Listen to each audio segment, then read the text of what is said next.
Everybody's here at the moment. All right, so last we left it off. Oops, that's not the right button. This is the right button. We, you got some, buy-in from the people of Gonshar to the inevitable upcoming war against the Queen and her forces. And he said, well, I'm all the way safe over here. What problem is it of mine? But you didn't manage to convince him to join as long as he's made like master of the coin for the upcoming thing. While you pointed out you can't necessarily guarantee that, he says you've done amazing things. Your reputation has... You've gone out and got things done. So even though you implying that you have influence, even if not directly. So that's a deal you made with him. So if there's anything else you wish to do in Gonshar, let me know. Otherwise, I assume you're making a beeline to the smokestone, to the nest of the cackling crows. So nephews, not nephews and nieces anymore, but just nephews. What would you like to do? I think we should head out. Unless we want to hang out with us goblins here. I mean, I think we got a night's sleep. I think we're good to go. Yeah. Did anybody get rid of that dragon they have? Like a dragon. Okay. It just doesn't talk much.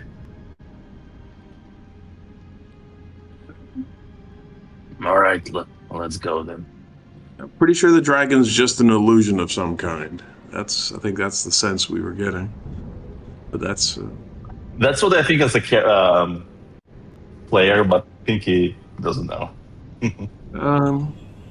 yeah, but it seemed a bit off, right? It was just not talking to us compared to what we knew. I think one of us rolled a very high history roll. We all did. We rolled quite good as a group. Look at that. I think so. So there's something. Even Pinky knew something was up, right? So I mean, they're probably trying to scare off people. It's not. Yeah. What's so weird about it? Fair enough. You know, it works. So good on them. Wasn't there like I think? Did we want to go buy those vagabonds, the bandits, because they had some interesting items? Oh, that's right. Yeah, yeah. They had that. See if they're still around. Yeah. We can swing by. Well, they were a transient group, so whoever said that picked it up. Remember I said that it's a camp. So they could be there, they could not be there, but up to you guys. Yeah. No, that's true. So it might take some time. I mean, is it... It's one item, we have right? to go through there kind of anyways. Yeah. So. Yeah, it doesn't hurt to check. No. We could have a look, yeah. If you go into the nest of One the extra. cackling crows, it's straight up here. It's an extra day's travel. Weren't they right here? Oh, they were down here. Never mind. Yeah. Okay. These Just disregard. These were the zealot type people. Right. That's the yeah. Yeah, they're like a day or two out at this point. They're probably gone by now. Yeah, I mean, it was like an item or something for these pilgrims. I think. Looking back, it was sort of. We happened to know that they were, demon worshippers, but otherwise they would have probably said, "Oh, can you help us?" We would have done that, and they would have. I think the item in question was something to do with poison, like protect from breathing poison. That's what they had. I forgot. Something about like sustenance or help them with breathing. Was it breathing? They wouldn't have to breathe or something like that. Or Yeah, not just thing. So notice necklace of adaptation. While wearing this, you can breathe normally in any environments. You can have advantage on saving throws against poison condition. It could be handy for us because we are going to a weird place. But I don't know. You guys, I don't think it's worth driving. Yeah, I don't think it's worth potentially losing several days just for a necklace that we don't really need. All right. All right, fair enough. So let's head out then. It's quite a journey, at least a few Yeah. days. So you're making Set a out the beeline birds. to the nest. Ways. Okay, cool. Yep. Yeah. Okay, so everybody roll me a d20. Oh, everybody. Everybody, yep. Oh, my usual roll. Hello. Well, lower the case this good. This was just for the random encounters on the way to the nest of the cackling crows. So, over the course of a few days, you make your way to the base of the nest of the cackling crows. Now, you've been given the location by Master. What's his name? It's not Arlen. It's the the guy who was sleeping. Eden. Master Eden. You're right, Master Eden. Yep. Yep. Oh. And so you know where it is, and he's given you good directions, and you see the nest of the cackling crows. You were told that there were baby chicks there. Baby, maybe not quite the right word, as they are. They dwarf you guys even in their adolescent stages. Well, first of all, roll me a d20. I'm not going to tell you what the d20 is for, but just roll one. Okay, cool. So you look up, and it's 500 feet up, more or less vertically straight up. You see this massive nest, maybe 100 feet across, but it's 500 feet up, pretty much a vertical surface.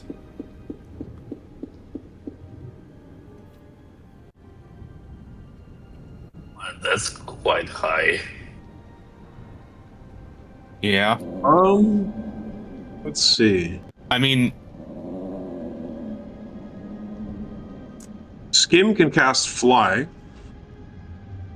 yeah, I can Level up. cast it, but it's also, if I cast it on 3 people, that burns up my 5th level slot. One of them. But, I mean, maybe it's Well, worth if it he just to does get one- us. What if he does one and you do just for 2 people? That would. Well, he can only do his Doesn't at like 3rd level, right? Yeah, I can only do it on one person, so I can do it myself. Oh yeah, we have what's his name? Ignomar. Ignatius. Ignomar. Yeah, you know what? I think it's worth it. Well, I'm fine with it.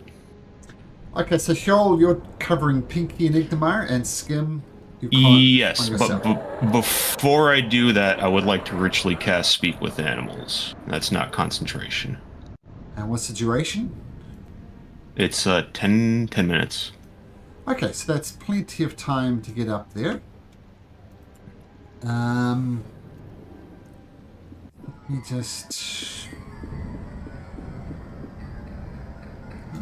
Skim will also concentration, cast invisibility on himself. Hang on, I'm gonna have a look. Are they both concentration? Can I do that? Let's They have a look. are. They are, yeah.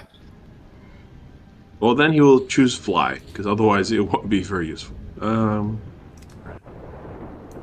Okay, let me get you on the map. Wait, hold. Well, hang on. Here's a question. Can Pinky carry me if he's flying? Probably. You're fairly light. Like reasonably, if we're just flying up to a nest, right? Well, Pinky, yeah. Pinky carrying a Hjoll would be perfectly reasonable. And you hide on me. Yeah. So then I'll cast it at 4th level on Pinky and Ingmar, and then I'll just have Pinky carry me. But I'm holding the immovable rod, and I'm ready just in case. Okay. Should we say that you we made like some sort of harness so you like you know the I'm baby not just Yoda? holding you in my I got hands. Yeah, I got that. It's I not got like you- the. Yeah, like Luke Skywalker was carrying Yoda type of thing. Monster Blaster. Oh, yeah. Alright, so this is how I've got things. Hjoll's concentrating, being carried by Pinky. And Skim, you're it's a spell, right? You cast, and it's only for yourself, so you're concentrated in your fly. And Igdamar and Pinky cast the low level thing. So, I imagine we're going to do so. Up is this way for now. So Hjoll is flying directly vertically up if he moved like that. So I'll leave you guys down here, just below the base. And everybody make me a perception check. For my movement speed is 60 now, right? Because of the fly. Yep, 60, yep. Okay. Old with the one-eyed rabbit, one-eyed heron going. Yep. Pinky, cool, and the skin. Coming up. So fortunately, you look around, you hear these birds making a hell of a racket. They are cawing like crows would normally do. And I'll mention once again that the mama bird cackles like a hag, hence cackling crows. And just looking around here, I mean, you see an entire wagon here with a horse. See what is maybe a whalebone here.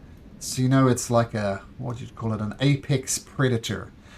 But Pinky, Skim, I guess Ignamar, all four of you look around trying to spot the mama bird. You don't see a mama bird. Or you see, but you hear the big crows and you get glances at them. They're huge. They don't appear to have noticed you yet. They're cawing in the way that hungry birds do, expecting to get fed. Oh look, there's a ship over here too. Once again, giving an indication of how big this predator is. So, holding Pinky's arms, everybody else flying. What do you do? Is there a... Well, once we get close, I can try to speak to him. Sure. And Skim, you were saying? Yeah, it's looking for an entry point or something like that. Maybe you There's should fly above. We'll be Yeah. able to- Oh, Skim, why don't you make me a perception check as you're flying up? Secondary perception check. So from the bottom, from underneath, it would not be easy to gain access. You don't see any passageways or anything like that. So you know you'd basically be moving branches and moving things in bit to get access from the bottom of the nest as it hangs on this cliff face. So you want to give it go talking to them. Pinky, you're the driver, so you want to take Hjoll up, and Skim, are you going up as well Yeah. to be visible to the birds? Yeah. Yeah, okay. He'll hang back a bit, but Pinky will go up, but he will stay away from the crows, like getting too close. Like over here. So they don't try to snatch him and kill. Okay, they see you, and they start letting out like very loud caw, caw, caw. Hey, we mean no harm. We're here to talk to your mom. Is she around? Caw, food! We're hungry! Food! Feed us! Caw! I think she's out shopping for food right now. Hungry! Food! And she should be back soon. Ah!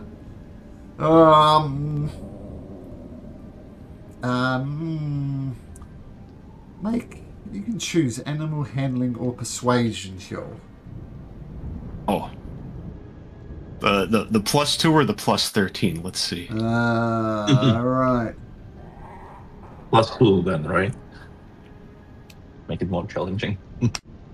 18. Oh, I have to roll. I rolled a 5. Wouldn't have been very well. Let's see. Get my birds up. And see how they react to that, because that is exceptionally low for Hjoll.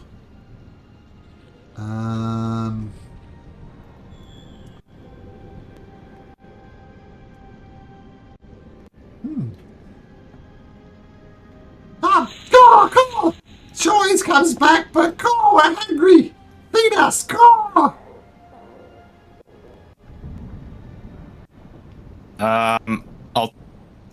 I'll take out what little bit of rations I have and throw it to them. They snap at it, but it's like feeding a hungry person an M&M. It's not going to cut it. I'm still hungry. Come on, come on. Look, we're hungry too, man. We're hoping that maybe your mom can tell us where she gets some of your sustenance. You're all looking very spectacular. Come on, hungry. Me too. Where's the thing? I assume you're talking to them. I was just going there. Caw. I mean, I'll try to play something. Try to play a little drum beat, see if it'll calm them down. Sure, make a performance check. Since I rolled shit, I'm going to use luck the last All right. one wasn't good. And I rolled the same thing twice. Double 18s. Caw. There you go. Just calm down, fellas. There you go. We'll just mellow out here. We'll wait for your mom to come back. Okay. Right, so what's the plan? Are we looking for that crazy person? Now, I what? probably see her. I mean, well, if these are her kids, she's probably pretty big. Well, you don't see her, and the person you're looking for, remember, is called Frail. Frail is not the cackling crow. I mean, perhaps I didn't make that obvious. Frail was rumored to live here, but she's just a normal... she's got wings, but she's human-sized. Right, okay. Just to clarify that. And Skim, Okay. while Pinky was busy holding up Ignamar and having this conversation, why don't you make me a perception check to look at the top of the nest? Oh dear.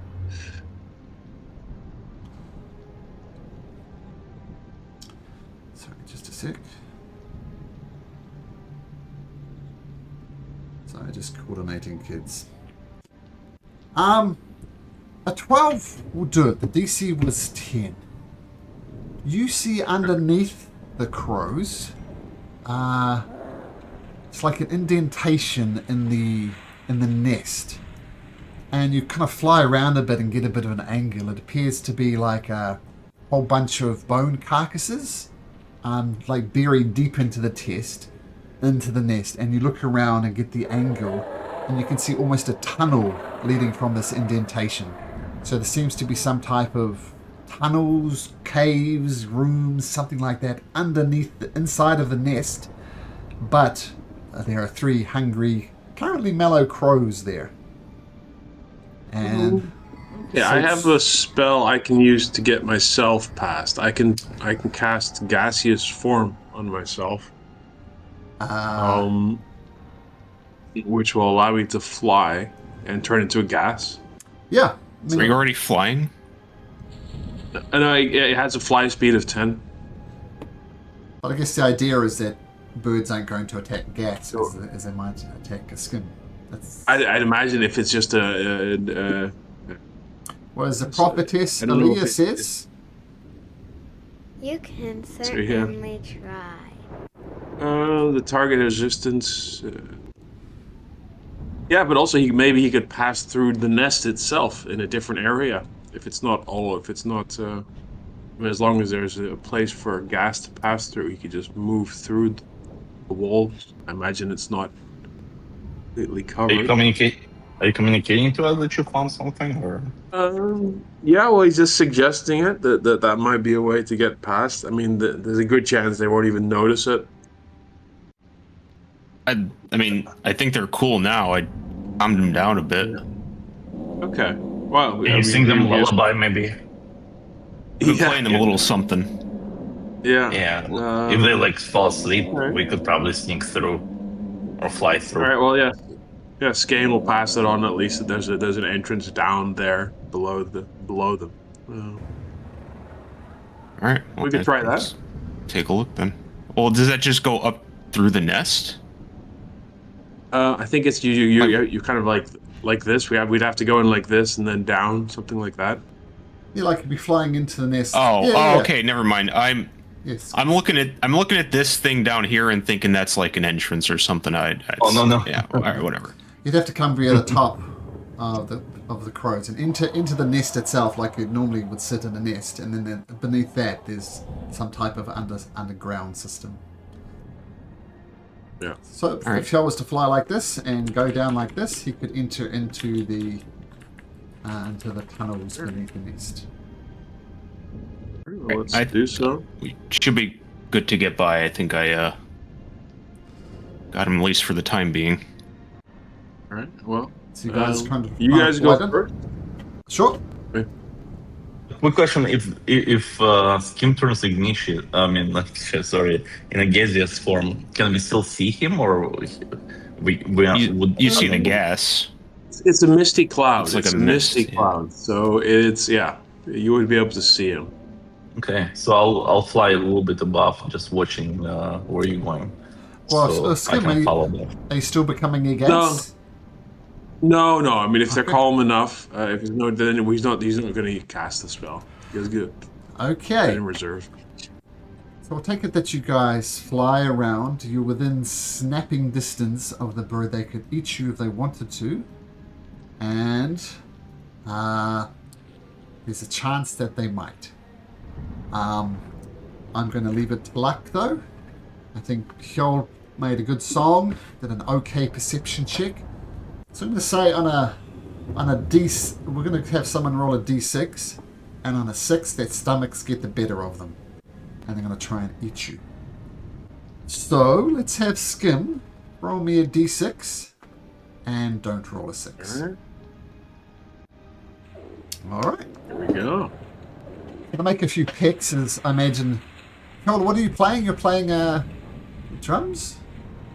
Yeah, I'm just giving a little steady beat to try to just get him. I'm trying to do like ASMR for him, kind of. Okay. We'll hold still for a second. Let me just think about something. So, come across here, this area here, and two things I need to explain. So before we start exploring, let me explain the thing you land in and whether you do in fact want to land in it.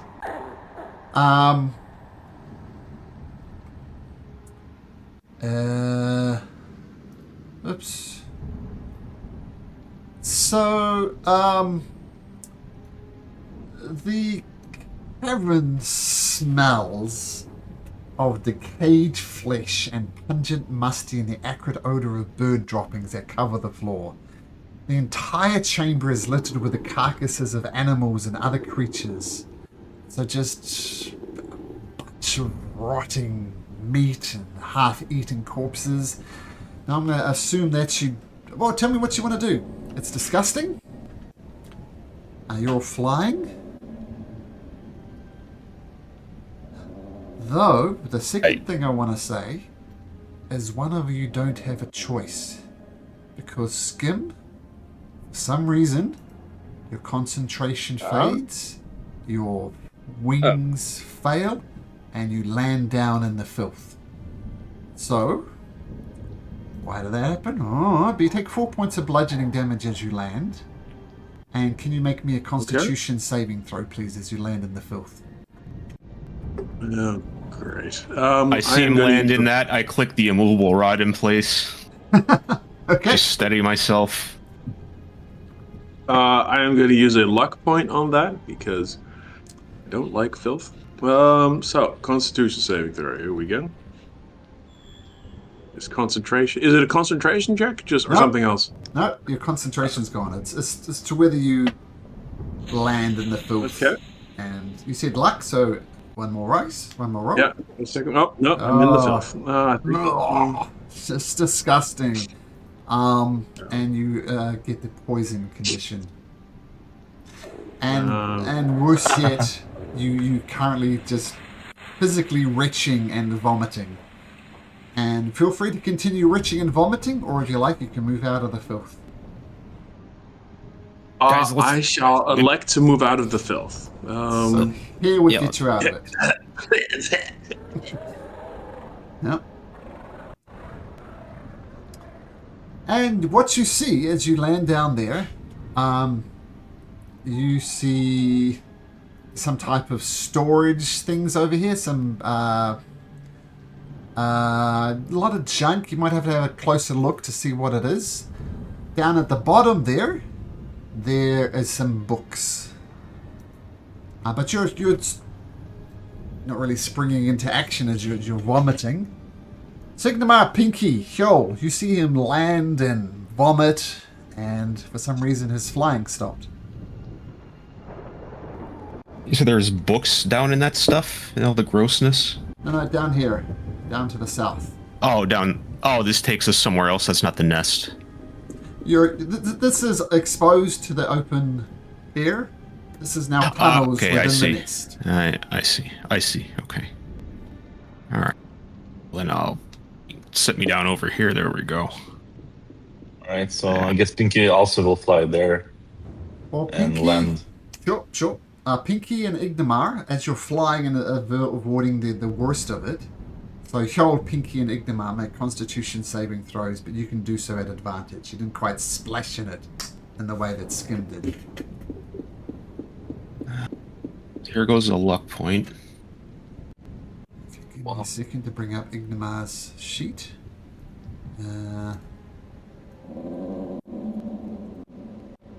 How is it to do I make to roll with advantage, like automatically instead of rolling double? Shift when you click on the little thing.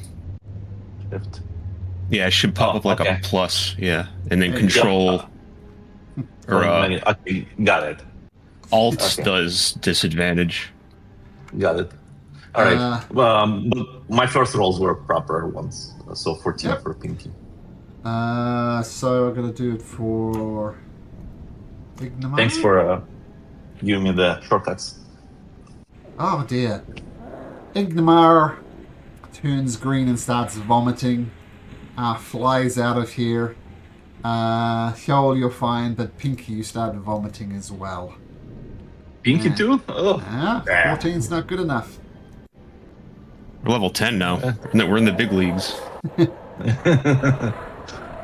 So after a moment of embarrassment as Hjol looks at these vomiting idiots, you still feel crap, so you're still under the poison condition. But other than that, you land. And like this is the... Not sure if you can see it, but this is the bow of a ship where the books are. No doubt indicating... Does Ignomar have anything to help us out with the condition? That's... Hey, Doc.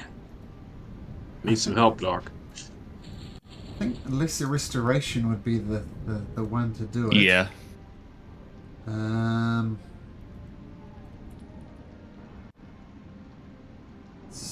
Well, I can by the light of the Redeemer.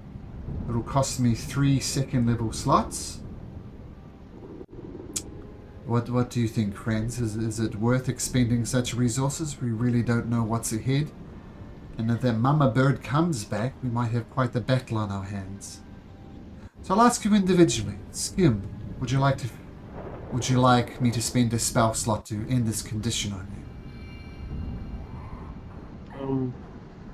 you? Yes, please. Yeah. Okay, so Ignomar casts Lesser Restoration on Skim. I mean, at least on them too, because like disadvantage on attack rolls is pretty bad. So Skim, removed. And Pinky, my strong friend. I think Hjol raises a good point. You can't swing that axe of yours or the maul if you're feeling sickly. Would you like to be healed? Pinky folding his stomach and like visibly like almost like puking here, saying like, I can't really swing that well this hammer maul. There you go. So please. Thank you.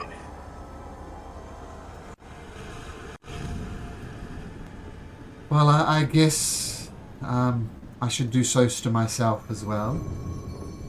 Cast Lesser Restoration on himself, and you're all free of the poison condition. As I said, it does cost him 3 second level spell slots, but perhaps that is worth it.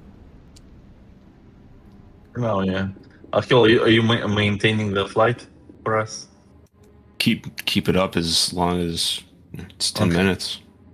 Okay. Skim will cast invisibility now, considering that he's lost flight, and he will look into this room to the east. You go to cast invisibility, and it doesn't work. Oh dear. Well, he lets the group know. He says there seems to be some sort of something stopping spells being cast in here. I mean, I'm not. Okay, well, maybe it's affecting me, just me, for some reason. Then that's, yeah, Interesting. Okay, well, he's gonna, yeah. I was gonna start taking a look at the books down here. Sure, make an investigation check, Hyold. And Skim, you do notice that Ignomar cast divine magic, given that, but Hyold's concentration magic, arcane, did not fail. But yours did, so it appears to only be you. Okay, it's personal. All right, that's fine. That's fine. He's gonna use good old stealth then to sneak around a bit. I'll roll the stealth. Be careful. Don't step right too far. If something is looking after you, you don't want to go too far. No. Anyways, this is heads up. So I'll get back to you in a second, Skim. We'll just deal with Hyold's unnatural 20 first. Yeah. So, well, also I should notice there's a whole pile of skulls here, with some type of lit up by candles, burning in candelabras. So there's a candelabra on here with lots of candles, and it's burnt, and it's on a pile of skulls. And you find, what did you roll? A natural 20. Yeah. There's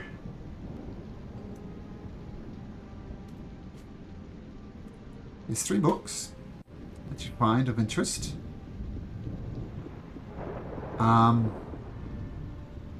Appears to be a riverboat that you're on, like with a paddle on it. And you find these following books: The Divine Among Us, Deities of Agleria, The Mechanics of Traps, and Heraldies of the Realms, Houses and the Queen Linolu. And you do notice that I think that's King Azanar's grandmother. So a couple of few monarchies back. So as you're investigating those books, you want to check out this junk room, so we can find in there?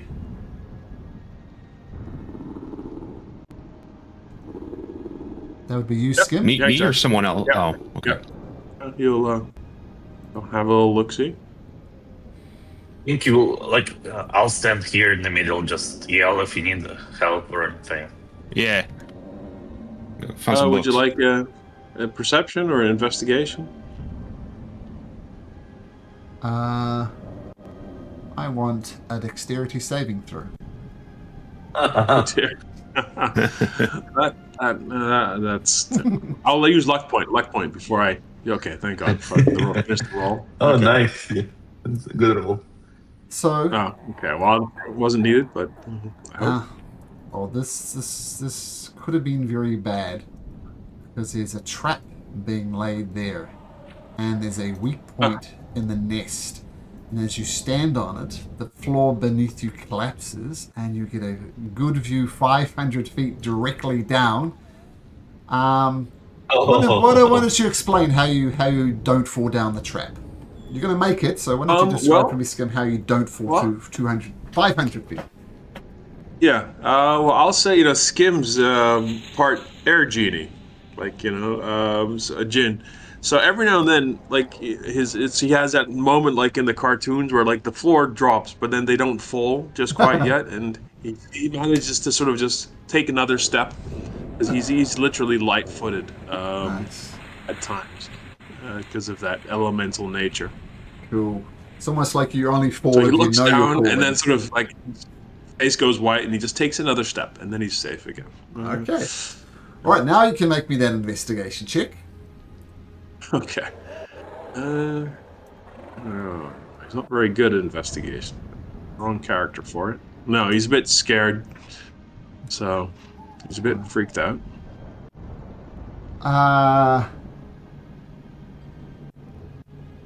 Yeah. Just junk, worthless junk, broken boxes, broken wheels. There's a set of army here, but it's broken and unusable. Weapons, shields. Yeah. Whole lot of nothing, in your opinion, Skim. Okay, well, he will hop back to the group. Anything interesting? No, it didn't look. Well, there was the hole to certain doomed death fall over here. That was the main attraction. Nothing else really, from what I could see.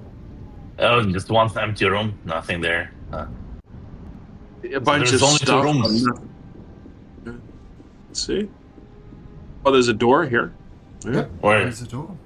Down here. It's kind of made from similar materials to the nest. It's not a door in the classical sense. But it's there. Check for traps. I mean, Skim almost fell, so just be careful here with the opening. Yeah. Watch your footing. Okay, make an investigation check if you like, Kjol, if you want to make sure the door's not trapped. In your opinion, it's a perfectly safe door. To open it, or you wanna do the honors? Yeah, you open it up. It's kind of, as I said, made mostly from twigs, and you see a short passageway ahead of you.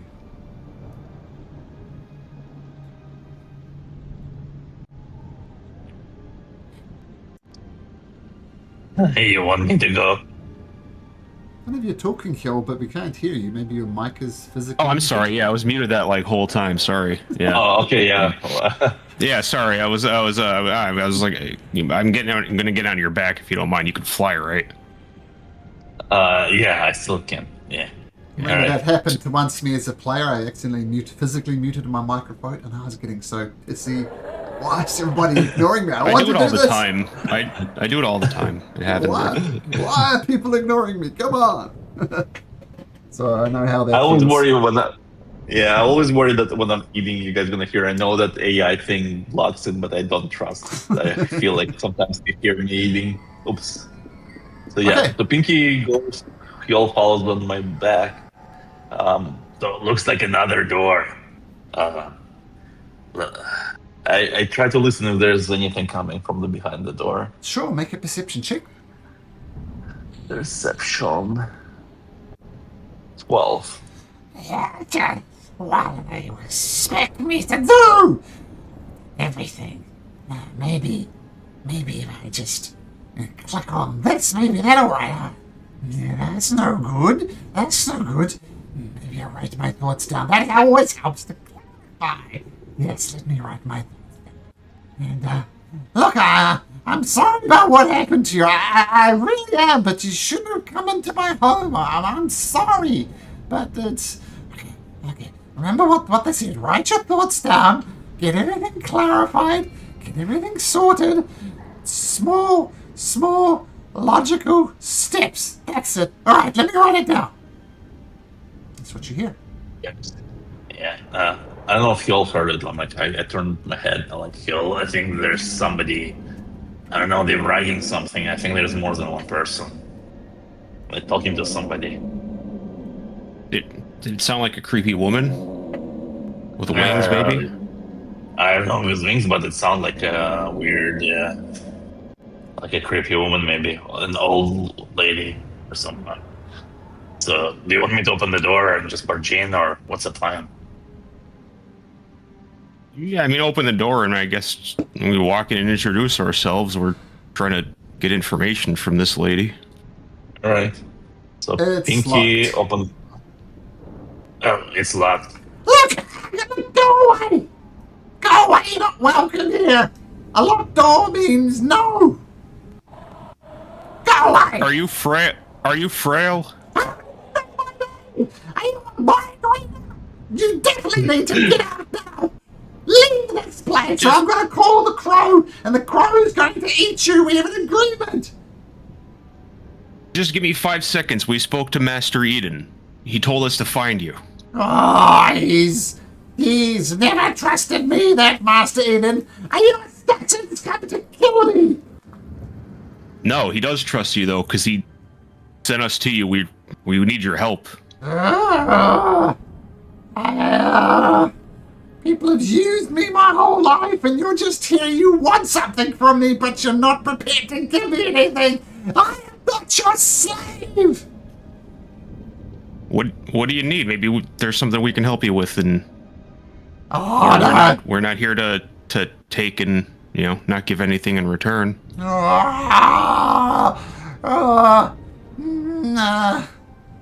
Let me just check. Make a roll for something.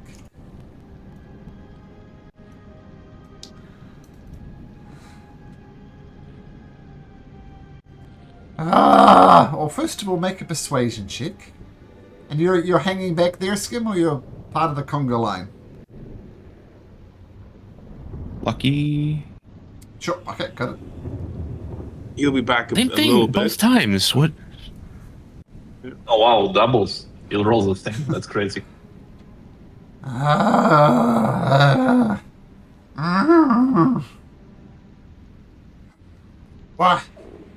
What do you know about Ignis? Did Ignis send you? Ignis. No. That was the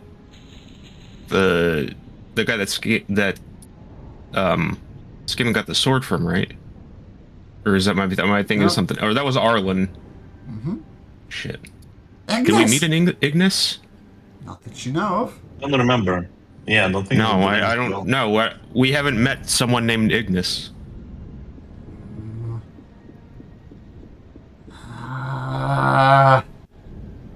Tell you what. One of you can come in. Leave your weapons at the door and we will talk, because I don't quite trust you. And trust me, I am immensely powerful. I could obliterate you all with but a thought, and if I don't finish the thought, I just have to squawk really loudly, and the cackling crow will come and pick you up and eat you. One and one only may enter. All right. I'll go. You'll go. Yeah. If he wants to talk, let's talk. Do you have one safety word? Like, if you say something, a bird chain or something? Mhm. I mean, if you hear me scream, yeah. Okay. So if you scream, I'll run. I mean, just okay. listen. Yeah. If it sounds like trouble. Okay. All right. I'll set Heal down from my back. I'll step back so you can Okay. go. Switch places, basically, switch your room. Huel, make a dexterity saving throw at advantage. Oh no, just a dexterity saving throw.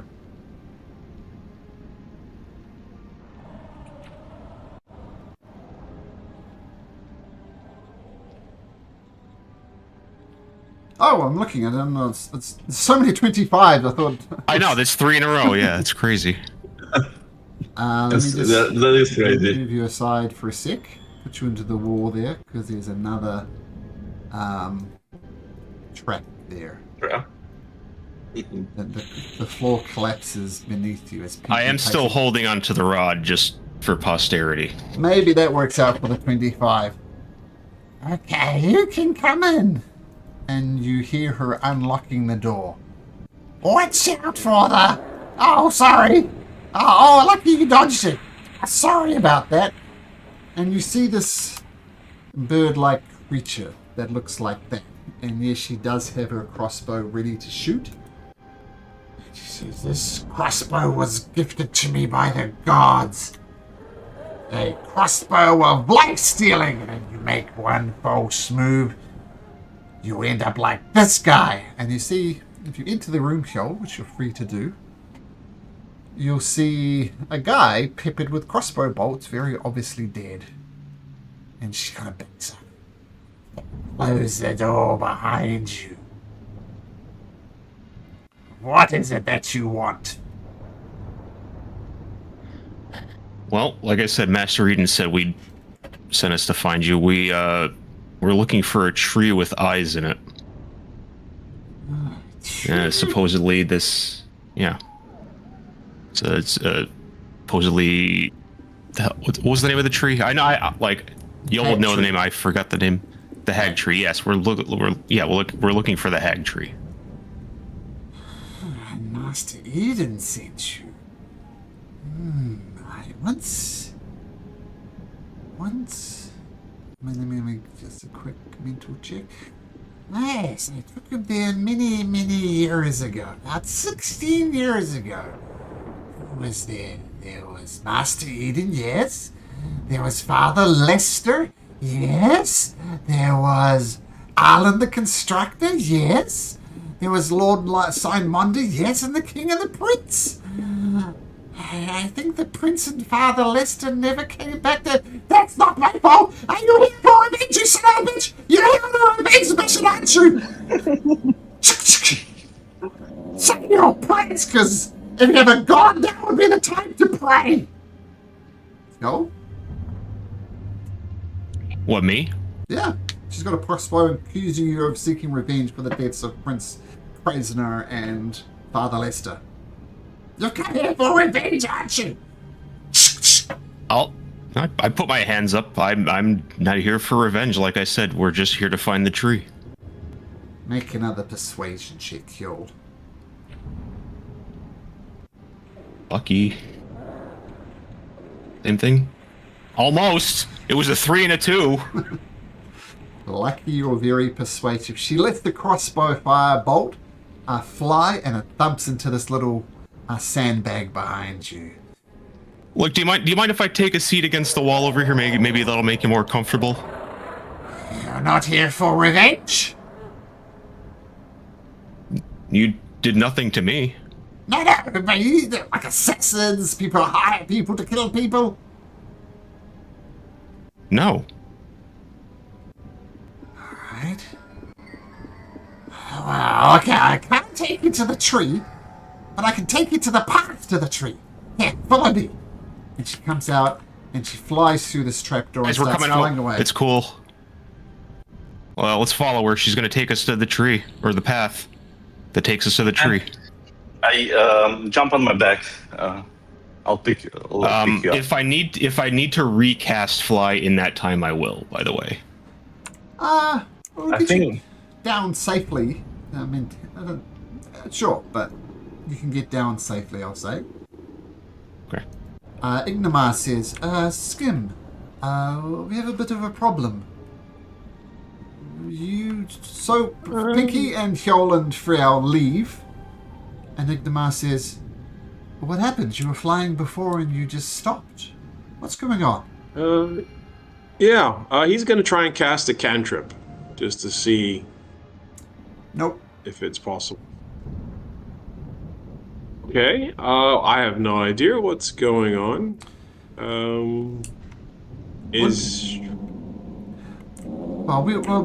Maybe a conversation for our journey. I am not that strong, but I can definitely try to carry you down. If he can't get down, I'll just. I'm not going to risk having them fall. So I'll cast the spell, in other words. Yeah, I'll do it at 5th level. Sure. So Skim, you can fly. Yay! Okay. So as you're flying down, Frail is just babbling to herself about trees and eyes and bits and pieces. But Ignamar says to Skim, well, I'm glad we're safely out of that nest. That could have gone very badly. Let's be thankful that Hjol has a silver tongue.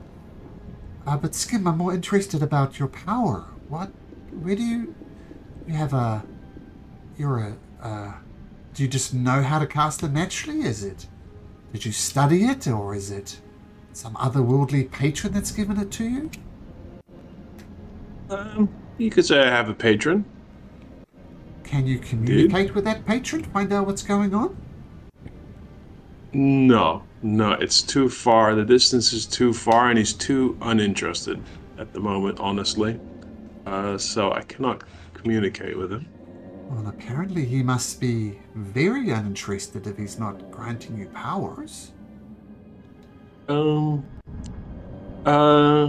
Yeah. No, that is very true.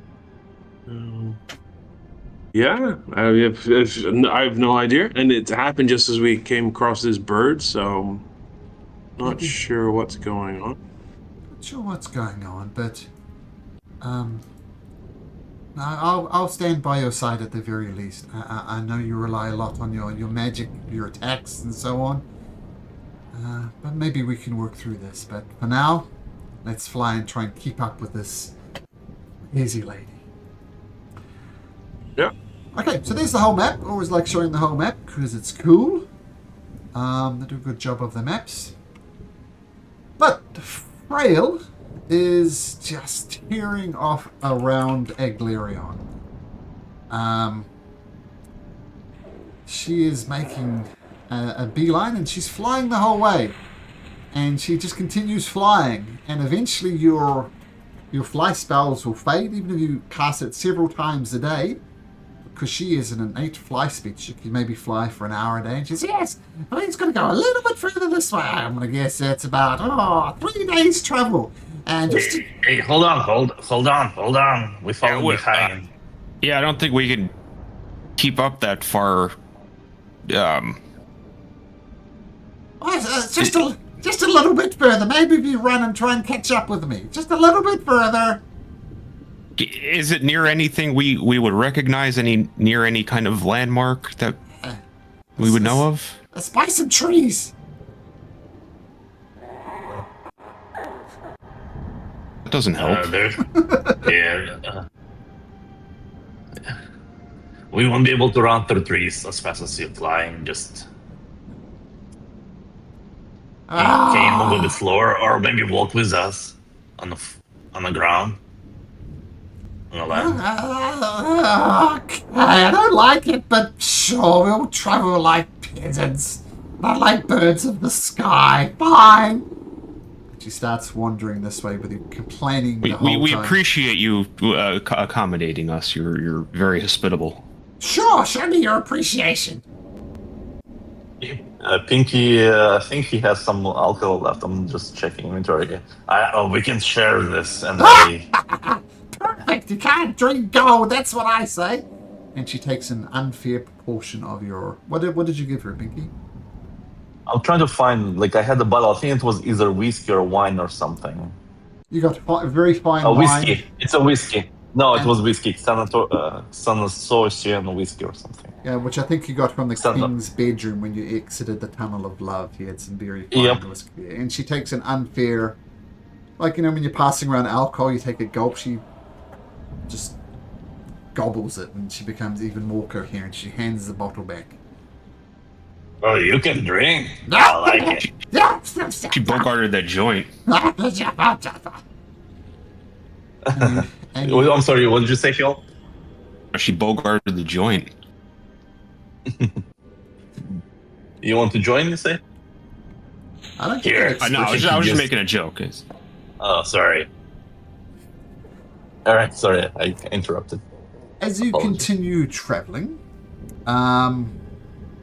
you pass through the remains of the Lodge of Wanderlust, which is now just a smoking heap, just destroyed by the Colossus, if you remember. Yeah. And she continues leading you, grumbling the whole time.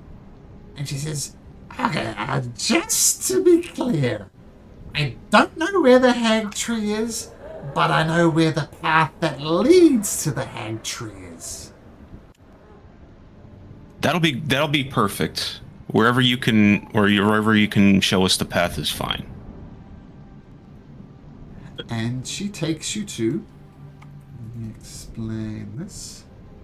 My notes... I know the Hagtree brothers, cousins, jailmates, roommates, best friend. Close enough, yeah. Yeah, exactly.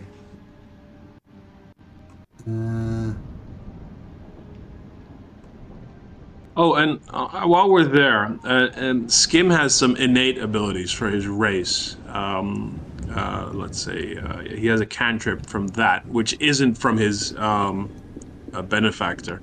Does that work? And he's trying to see if it, just to make sure. Sorry, I was just reading something. Can you say that again? My apologies. Oh yeah.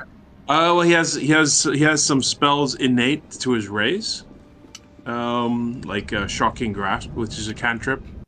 Does that work? And like but the spells from his benefactor don't work. He wants Yes. to differentiate. Is it just all spell casting, or is it just from the? Innate, yes. From the benefactor, no. Okay. All right. Okay, that's clear then. Okay. All right. So she takes you to a collection of oak trees at the southern end of the Arden Forest. The overgrown. She says, "Oh, this is where the path starts." But as you see, there's a whole bunch of really thick oak trees. Now, this is how you get to the hag tree. But there was some saying or something that you had to say to open the path up. I can't remember what that is. But if you remember it, you'll be fine. I'll be seeing you. Yep. She starts flying away. Thank you. Actually, comes back. Can I take the rest of that whiskey? All right. You're awesome. She high fives you with her wing and then she flies away.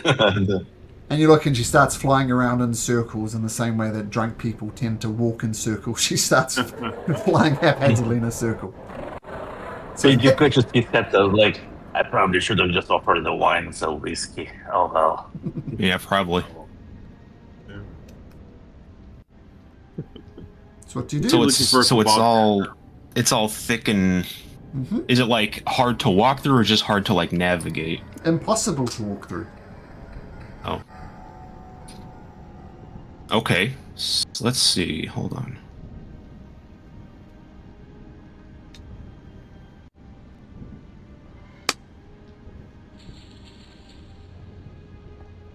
I'm gonna try to use the amulet of Find the Path. Hey. Good idea. It's just going straight ahead, which is an odd thing to do because there is no going straight ahead. All right, it's that way.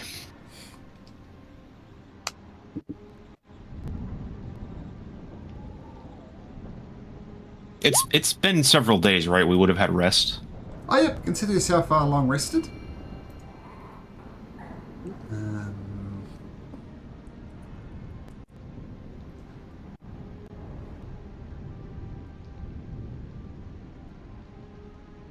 So what is this stuff made out of? It's just like overgrown, or?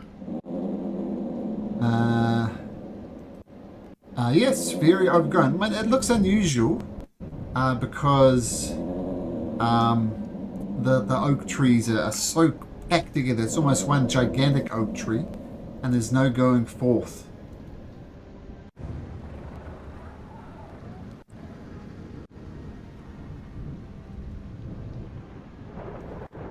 Oh, is this where we think we need the phrase?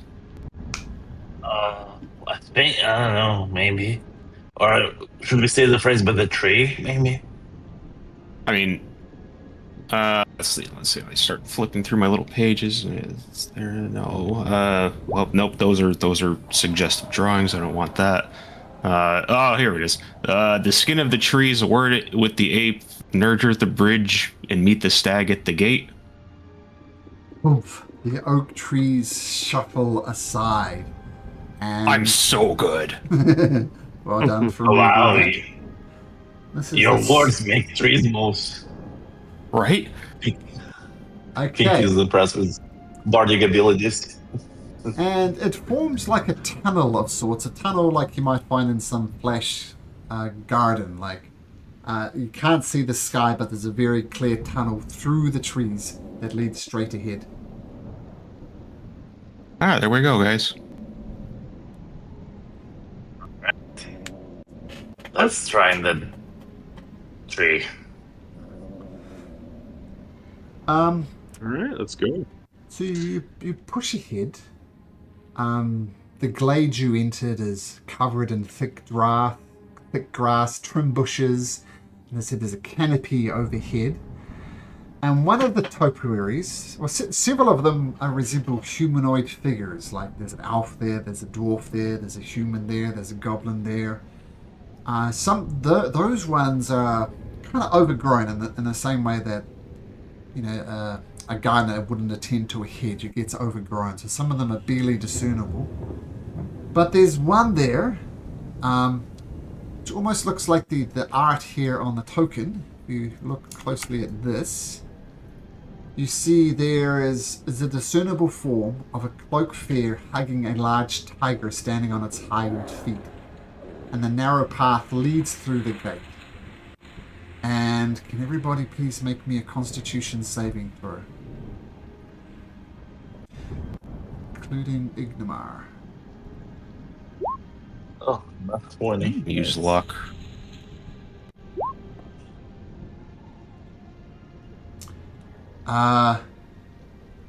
So you admire these topiaries, these things, and Pinky, Skim, Shoal, you take a close look at it, and Ignamar starts looking at it. And he's kind of rooted to the spot, and leaves start growing from his back. His arm turns suddenly mossy. And it says, "Ah!" What do you guys do, if anything? What's going on there? Does this seem to be growing from somewhere? They're growing from him.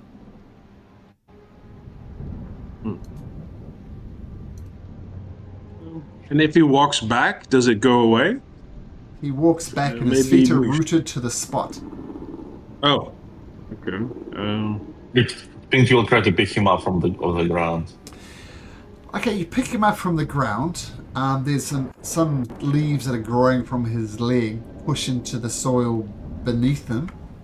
Make me an athletics check.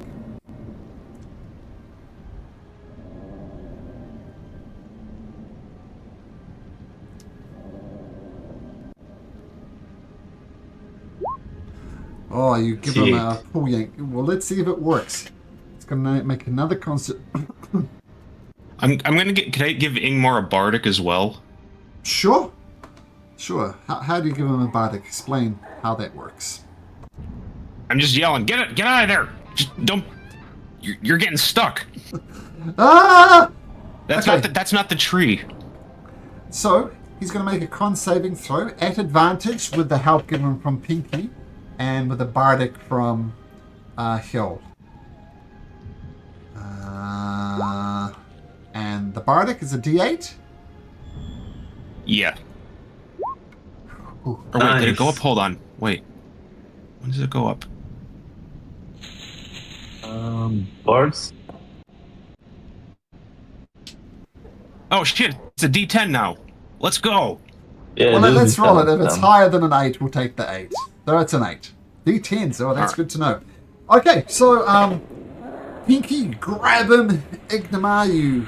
Oh, sorry, Shoal, you yell at him bardically, I don't know. I berate him to move. Berate him bardically. Maybe play some hardcore Metallica or something. Yeah. Double bass. Double bass. And he gets pulled out, and all the leaves start falling off him. Oh my goodness! Thanks for that, guys. I suddenly saw what it was like to be a tree, and for some reason it became very, very appealing. But now that I've come to my senses, I thank you, Joel. Yeah. Thank you, Think of what it's like to be you. Oh, I did. That's been working out for us very well. All right. Fantastic. Thank you so much. Well, the only path forward is ahead. Shall we go before I start thinking growing acorns or something? Yeah, let's do that. Yeah. Okay. Yell if you feel weird. I If you start thinking about trees. Alright. Right, so we press on.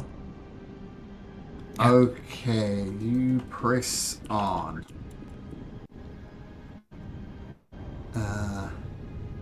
You enter into another pleasant glade. This one's a bit more open. Oops, than the rest of them. And what does it look like? It looks like this. Oops, that's not the right button. That's the right button. And I'm not sure whether we're able to see. Let me just... Yep, you should be able to see that map. You guys see the map? Yep. It's blue. Okay, now yeah. Yeah, sometimes it's blurry to start with. Can everybody roll me a d20? Boy. 12.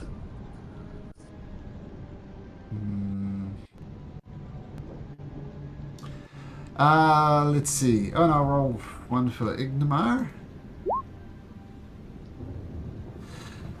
So, as you're traipsing through the forest, show me what order you'd work. I just dumped you there. So, does Pinky lead? Does Ignomar in the middle? So feel free to rearrange yourself with what you think your marching order would be. I just think you'll be prone just in case anything jumps us. I'll probably just be behind Pinky. So, like that. Ignomar would be like that. Skim in the conga line or scouting ahead? What are you doing? Let's see. He'll Be just careful. he'll be stealthy, but from the rear. He'll sneak a bit Sure. from the back. Yeah, You never know what's going to happen. Make me a stuff check. 19, nice. Oh, nice. Okay, as you're wandering through, him going at the back, you feel that you look up and the trees shake a little bit. And coming out from camouflage, a gigantic green ape comes and lands right next to Hjol. It's Hjol rolled 4. And he has his big monkey fist and he's going to drive them down on you. He has surprise on you, except for Ignomar, whose passive perception was good enough. So everybody roll initiative, and everybody subtract 5 from their rolls. And that's where we'll pick it up from, because... Oh, no, manners for Ignomar. And...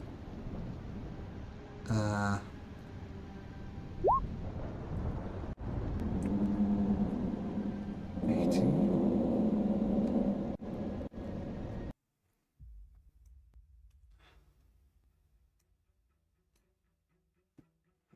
Okay. I would assume he'll be before me, since I assume you have 5 dexterity. Yeah. What am I doing?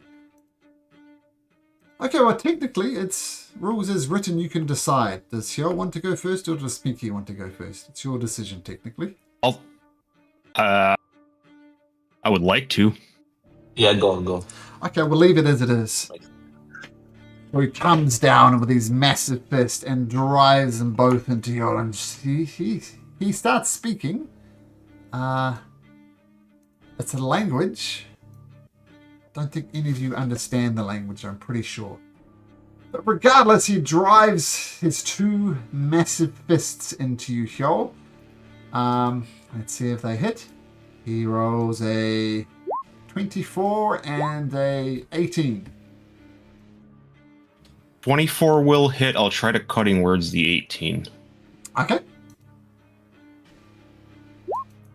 Miss. Okay, so just one massive fist comes down and boom, crushes you for 21 points of damage. And he beats his chest and he says something again in a language that you don't understand. Skim, you just watch Hjol get wrecked by this gigantic green ape-like creature. And Can I try to yell something out as a reaction when I cutting words? Sure. I just like don't try to hurt him. I could try to talk to him. Just be ready in case it doesn't work. All right. Skim will just sort of move around. That's it. 1, 2, 3, 4, 5, 6, 7. He'll move around to the back and sneakily and just wait. Okay, his attention is 100% on Hjold, so he doesn't notice you. In other words, your stealth check that you rolled before was good. Good enough to not be detected. And he starts beating his chest again. And at the end of Skim's turn, he's going to try and crush you underneath his massive fist again, rolling a 17. 17 hit. Yeah, that hits. Okay, 26 points of damages. Boom! And that's the end of his legendary action. Hjold. All right. I'm gonna use a bonus action to rabbit hop. Sure. Move far away from that. And then for my action,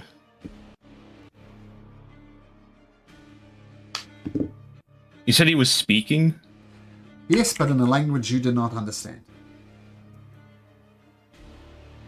Then I'll cast Speak with Animals. I'll try to say, hey, look, we mean no harm. Braille,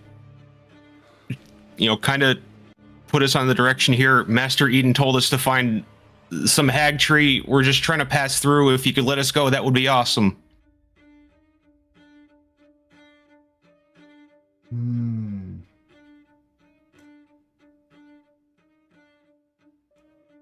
He says, I do not know who this frail creature is. I do know Master Eden. Ewan is an honorable man. You telling me he sent you? Yes. My large friend Pinky also here. You may also know Signmonder. He knows him as well. But yes, Master Eden told us we need to find the hag tree.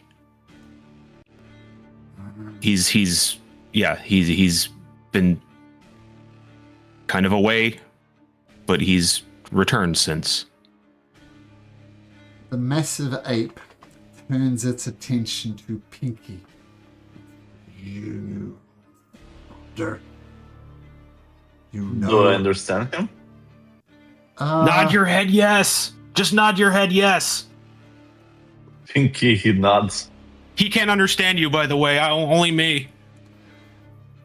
I'll translate, though, if you want. Greenfur looks at Hjold and gives him a nod as he understands the translation process. So, Pinky, we'll have a conversation, and Hjold, we'll just take it that you that you speak and repeat back. You knew Lord Stone.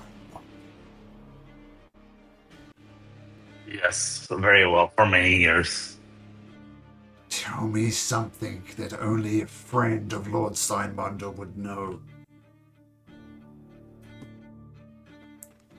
He was honorable man, and he took one secret that he promised to keep to his grave. He only revealed after his death, and it was true what happened in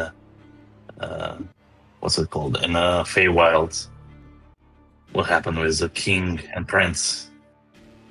What happened with the king and prince? King killed the prince. It was not the quicksand as they told everybody. This was the secret that Lord Monder kept until he said he would keep it until his dying words. Yes, I take it to his grave. Literally, he told us where to find, but I promised only go to location where had this information after he died, and I kept that word too. And you're a friend of Lord Simonder? Oh, I hope he considered me his friend, but he certainly wasn't mine. I tried to live like he did. So the secret that was the most important thing on him, he kept his secret, you kept with honor, and you share it with such callousness to someone you don't know. You are no friend of Swordmonger. And at the end of Fjoll's turn, which I'm going to take it as in Fjoll's turn, he rolls a natural 20 against Pinky, and you take 47 points of damage. Pinky, it's your turn. How much? First of all, 47? 47, yep. Yikes. What do I do? It doesn't like me. you you're translating, so you know what's going on. Well, actually, I guess no, Legend actually just gets one fist attack. As you were, sorry. Just don't kill him. So do I tag? You gotta defend yourself. Pinky decides to dodge. All right. For now. Take dodge action, but I will use bonus action to do a little bit of healing for myself. Sure. Or that's... At the end of Pinky's turn, he's going to take his last legendary action and do a fist attack at disadvantage with an 11. I assume an 11 misses, just bashes next to her. He's really furious with you for saying the things that you said. Ignomar. Oh, that's me. He says, oh, big guy. I just lost my roll 20. Where's it gone? Oh, I closed roll 20. That's not good. Sorry. It's just very bad. I don't know how I did that. Give me a second.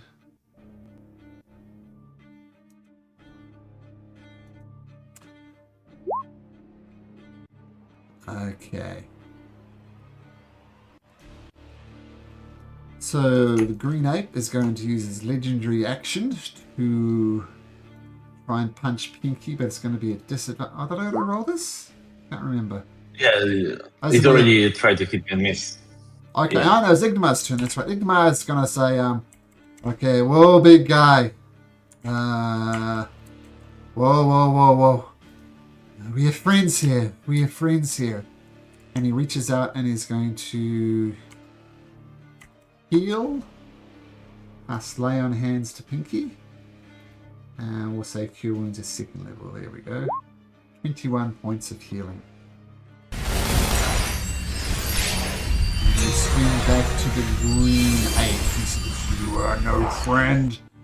And he's going to attack you twice with his fist at disadvantage at 23 and 14.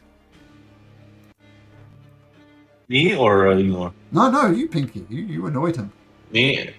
Okay, so 23 hits, the rest does that. Okay, so 14 points of bludgeoning damage as he slowly beating you into the air. Skim! Things are going well then. Pinky said something he didn't agree with. Didn't like. What do you do, Skim? So, well, maybe he just needs some proper motivation. Skim will move in behind and attack him in the back.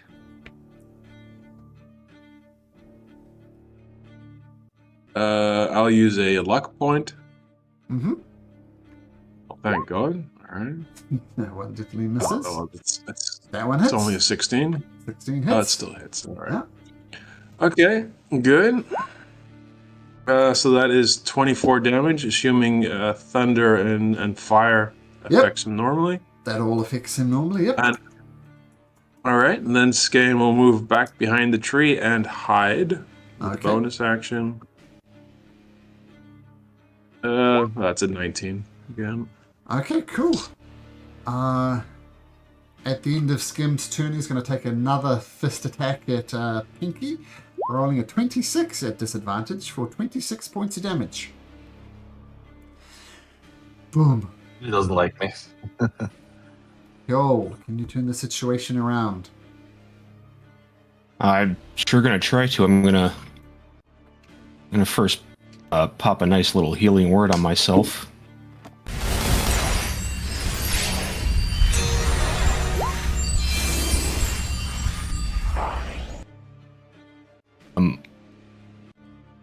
Yeah, I'm gonna yell out to him. Look, he Look, he told you that because it was the only secret that Sleinmonder told him. If you know him, you know he was a secretive man. He did take the secret to his grave. He was obviously okay with us knowing it. He trusted us with that information. And obviously you knew him. So there's no harm in giving the information to you. We can tell that. Just... we don't need to do this anymore. Make a persuasion check. Lucky.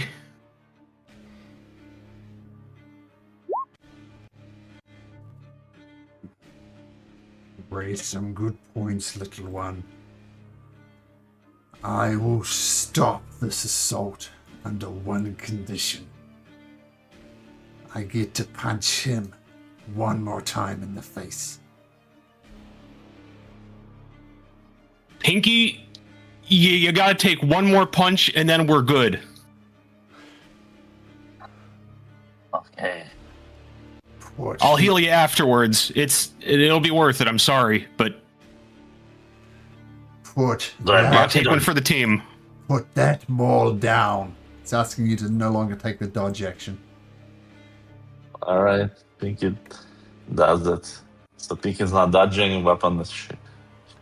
And he's going to roll at advantage as you're letting him hit him.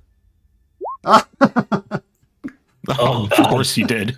Natural 20, what's that? What's 28 plus 17? Yeah, does this remind you something, Malcolm? It's not ringing any bells. Oh, what is it reminding me Are you of? sure it's not?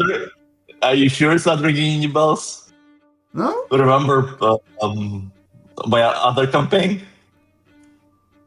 when I was letting somebody hit me and my other character? Oh, yes. So, green fur lines up and bam, blocks Pinky and knocks him out.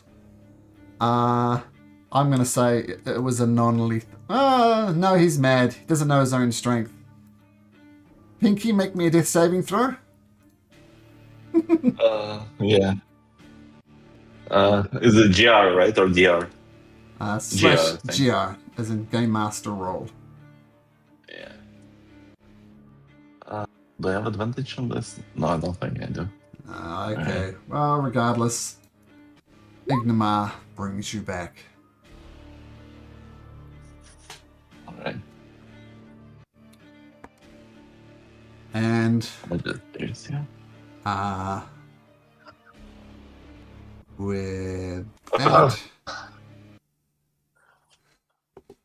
the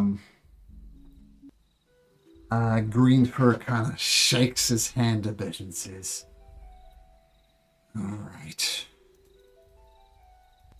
Look, Pinky, take that as well. Alright, point. you must understand. Apart from King Azanar and his party, everyone's come here for ill-advised reasons. There was a goblin who passed this way not that long ago, dragging a unicorn through. I tried to stop him, but I was not powerful enough. And while you look at the absolute mess he made of Pinky, especially with that last left hook, you know this creature must have some type of power. And I tried to stop him, but he killed me. And you might be wondering what I'm doing back here again. You see, I used to live in the Fey realm, but I was not the nicest person. You can imagine. I did some things that I'm not proud of. And there was a circle of droids called the Circle of the Seven Thorns, and they cursed me to dwell in this place. To be killed, and killed, and killed again. Each day, I would come back alive. But you guys,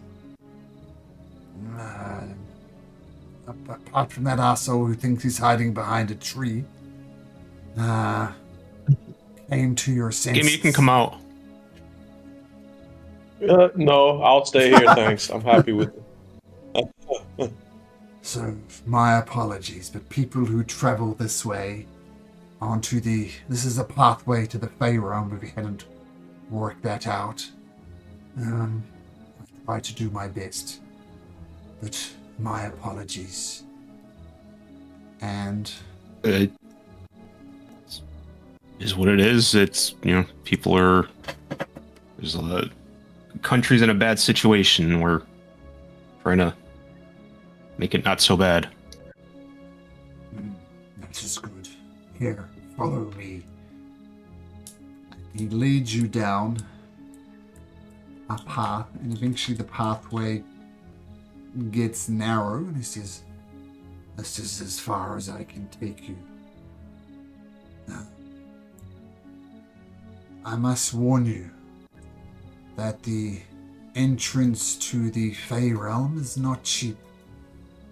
You will all have to pay some sort of price. I don't know what their price is. I'm cursed to forever dwell in this forest. I don't know that the tree demands a price." Yeah. And Greenfur bounds off. Thank you. To continue his eternal protection of this way.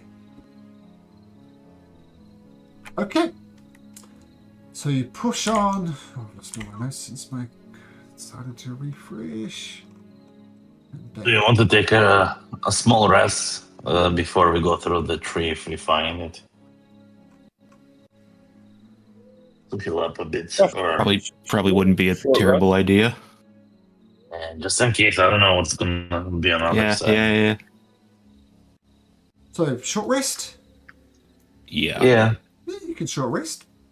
Go for it. Alright. While we short rest, I want to start reading through one of those books that I found. I want to start reading through the one about the Queen Linelo. Mm-hmm. Let's just see if I'll work progressively on reading through that one. Sure. It's quite a lengthy tome.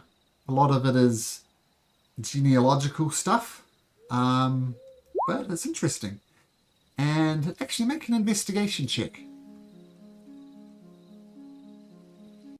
You read through the book. Okay, you read through some of the book. You haven't read the whole thing. But let me know if you want to sit down and continue reading it, Kjol. As I said, it's a lot more than you can read in a short rest. Yeah, just like on downtime is when I'm doing it. Yeah, just let me know. Okay, short rest done, especially for Pinky, it seems. Oh, Kjol took a beating as well, I guess. Yeah, I'm gonna throw some in there.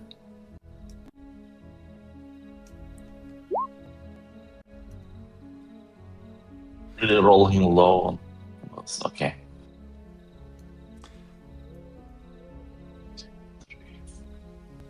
Yeah, rolled.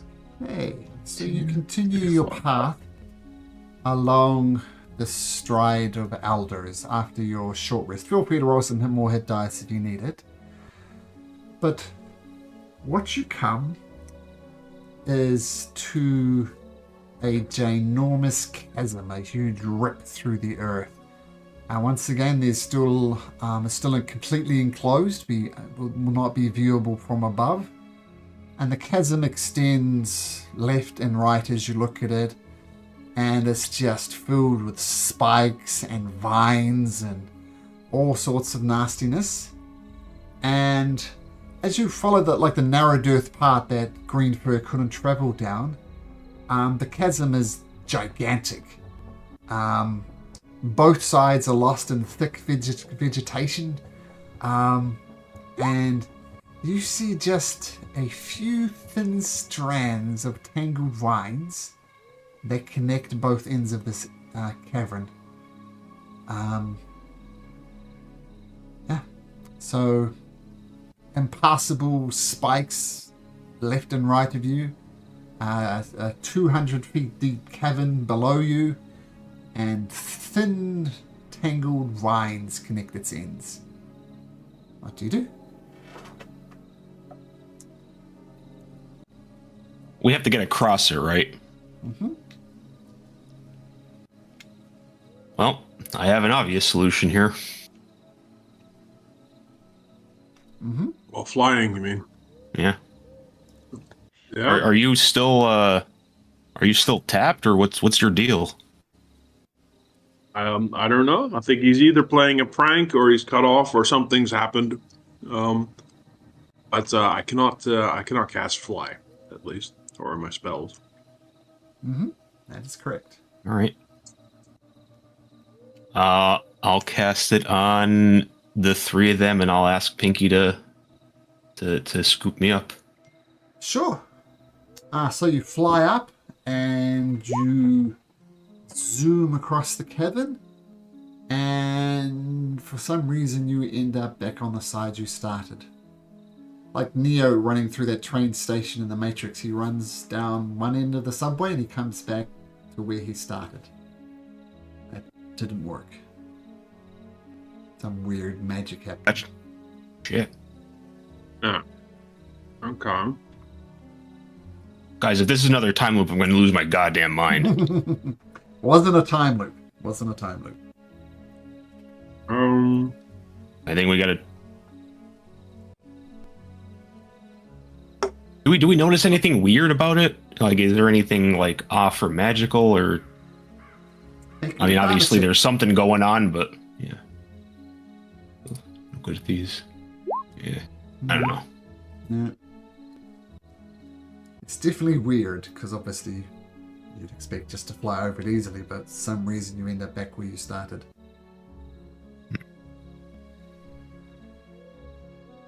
Alright. Weird.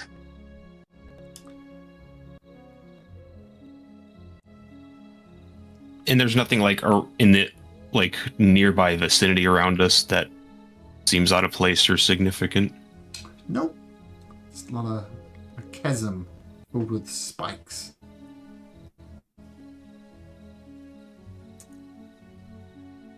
Alright, well, I got a rope of climbing and an immovable rod to contribute here.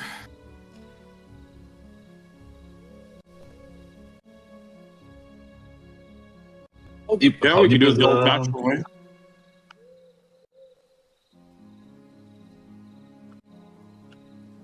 What? You both talked at the same time.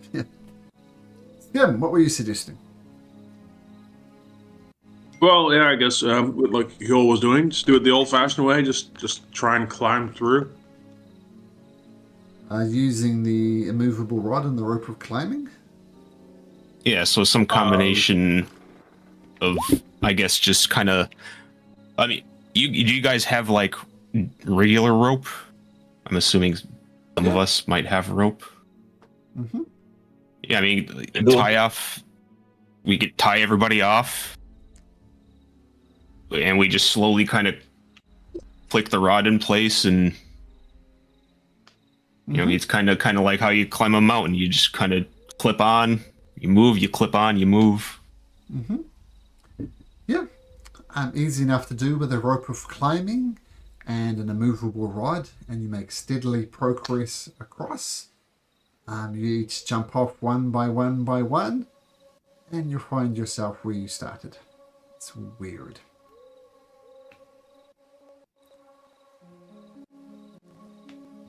So if I understand correctly, we're trying to get down the chasm, and we just keep appearing back up. Yeah, well, you flew across. Maybe we should ask them. You came back. You used a rope of climbing and an immovable rod to get across. All perfectly good logical solutions. Logic, it appears, is a bit fuzzy here because neither of those things work.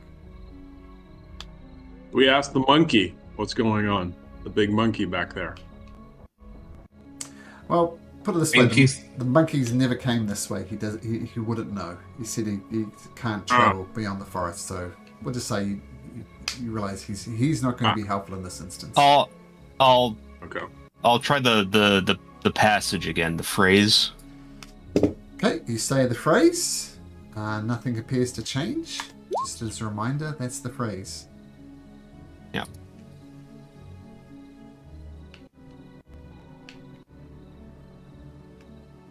Oh, hang on. It says nurture the bridge, right? And like here, we had the skin of the trees. That was the bark. The word with the ape. That was the big, the monkey guy.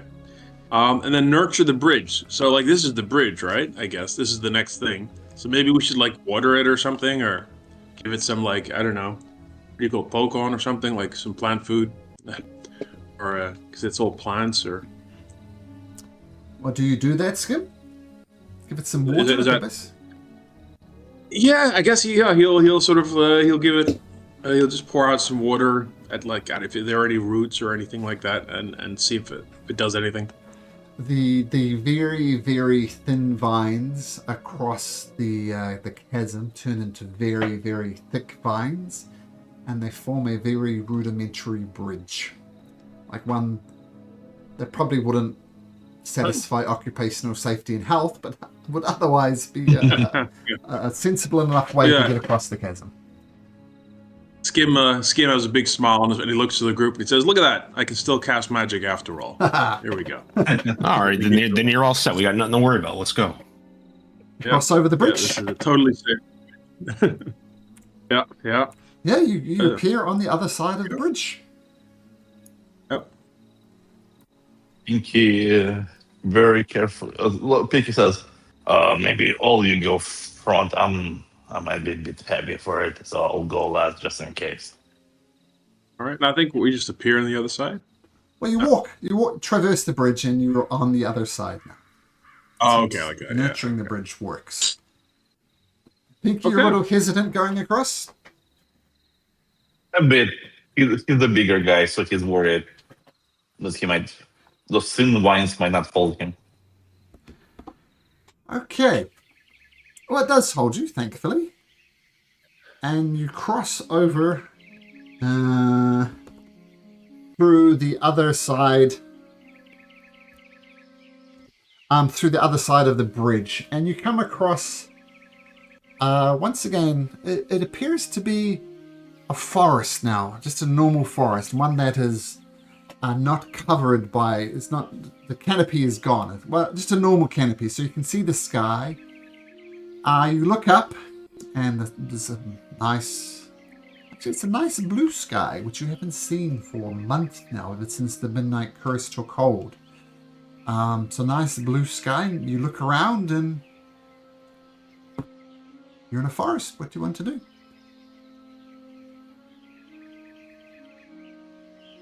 Well, I guess we You have to look for. Yeah, start looking for a stag. Yeah. Okay. Well, first of all, everybody make me a perception check. I'm going to give Ingmar Bardic for the perception check. Okay, so perception with a D10. Oh. Okay, so working together, especially Skim and I guess Ignamar, you find little tufts of white fur? Do stags have fur? Yes, they do. Yeah, think so. Yeah. Yes. And you also find some hoof prints, which, once again, you identify as a stag. So you know you're in the right kind of area because some of the footprints are recent enough, and the fur hasn't been, torn away by winds and other forest-dwelling creatures. This now becomes a challenge to try and track the stag. So we're going to need a group survival check. I'll give Bardic to whoever's got the best survival.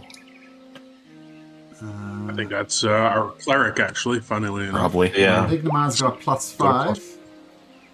Yeah. The 17 plus a D10. Oops, D10. I'll use a luck point for mine. 14, 17. Yeah. 15.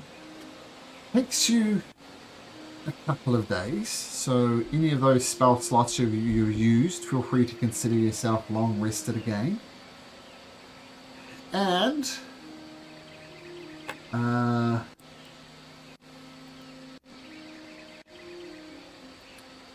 oops. Do something else.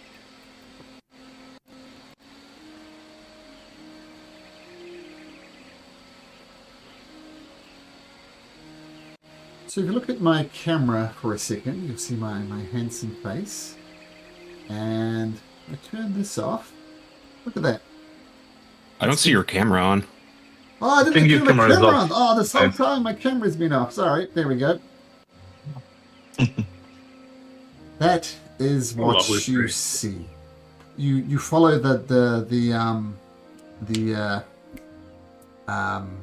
you eventually track the stag, and it stopped just for a moment before this tree. And this is the hag tree you've been looking for. And I'll show it on the map as well. And you see a little gap in the tree. And you see a lot of trinkets on it, like wind chimes, dream catchers, little things that just flow in the wind. And apart from the eyes, it's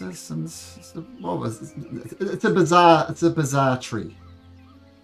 But you do see at the base of it just about a human-sized hole you could climb into the tree if you wanted to. So what do you do?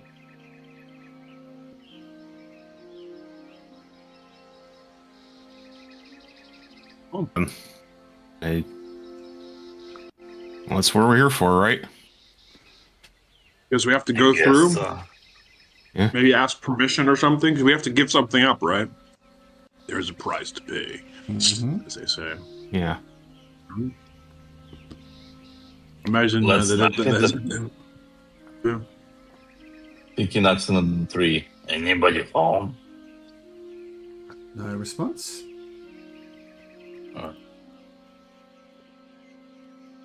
Tim will walk to the man-sized entrance, and he'll see if he can just walk through. You can't walk through, but you could go through on your hands and knees. All right, he'll shrug his shoulders. Careful. Well, don't worry. I know what I'm doing, he says, without knowing what he's doing. I whisper to Pinky, he's definitely going to die, right? I hope And not. I hope not too, but like recent events, he's been having a run. Maybe we should pull the rope around him to pull him back just in case. What do you think? I don't think we could do anything about it. Skim's slipping through. He's crawling through. Skim, voice channel 2, please. All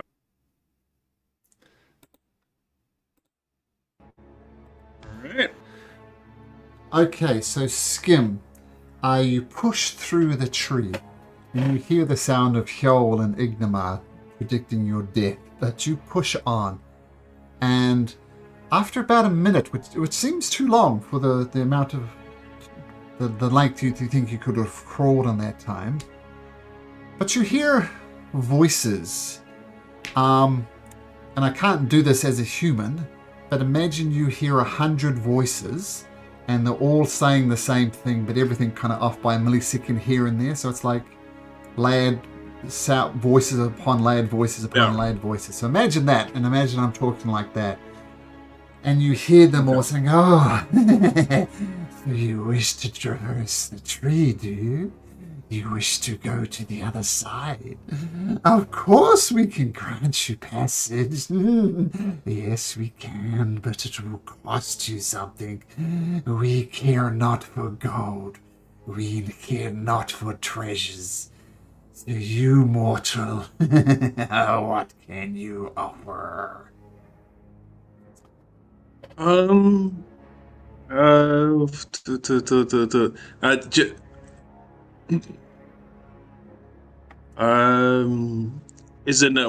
a innate spell ability be worthy of a sacrifice or a gift? What exactly are you offering just out of game? You're offering your innate spells? He'd rather not give them all up, but he has 3. He has a cantrip, Shocking Grasp, he has Featherfall, and Levitate.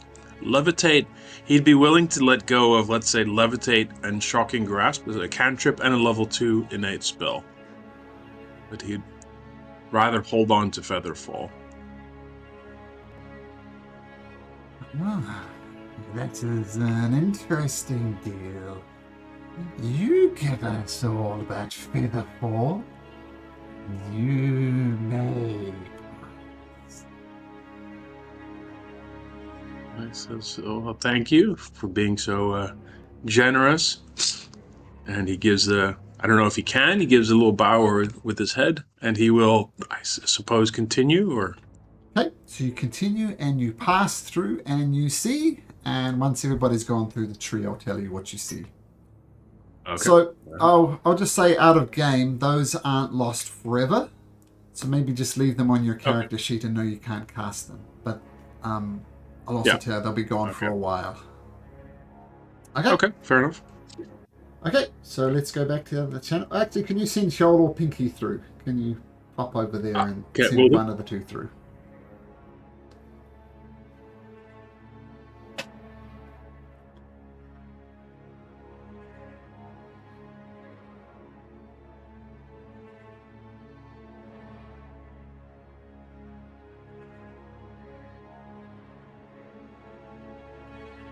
All by myself,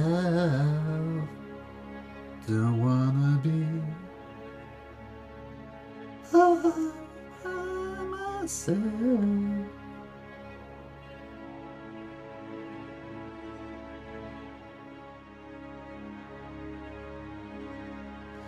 Come on, Pinky, come on, Shoal.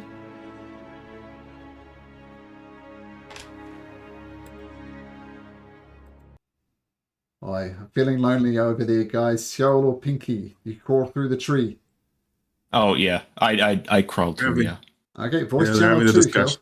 Shoal. Okay, be ready. Feel free to come over to voice channel 2 and I'll follow you if you don't want any conversation. Skim goes through and he doesn't come back. And Shoal's gone. Okay. Oh, Shoal. No, Shoal, come back. Oh, there we go. I'm back. Yeah. Okay, cool. So you crawl through the tree and you might hear and you leave Pinky behind. And as you enter the tree, imagine 1,000 voices all talking at once, but everything is off by like a millisecond. Like it's that type of effect. You hear lots and lots of voices all saying the same thing. Now I can't physically do that as a human, but imagine when I talk, that's the sort of sounds that you hear. Make sense? Yep. Oh, interesting. We have another that wishes to cross over. Message is not free, of course. Everything has a cost. We do not care for treasure. We do not care for trinkets. So you, little Haragon, what do you have to offer us?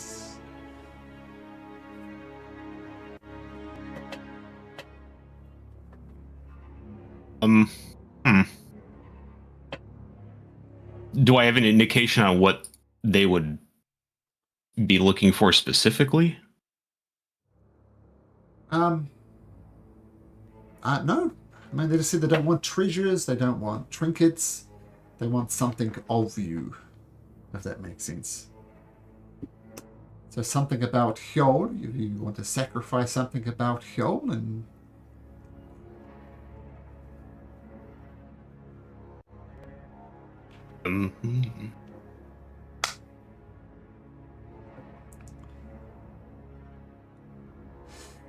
Might I make a suggestion? Please do. You are an interesting little fellow. You seem to... We can tell you like to spin a yarn. We take away a little bit of that charm from you.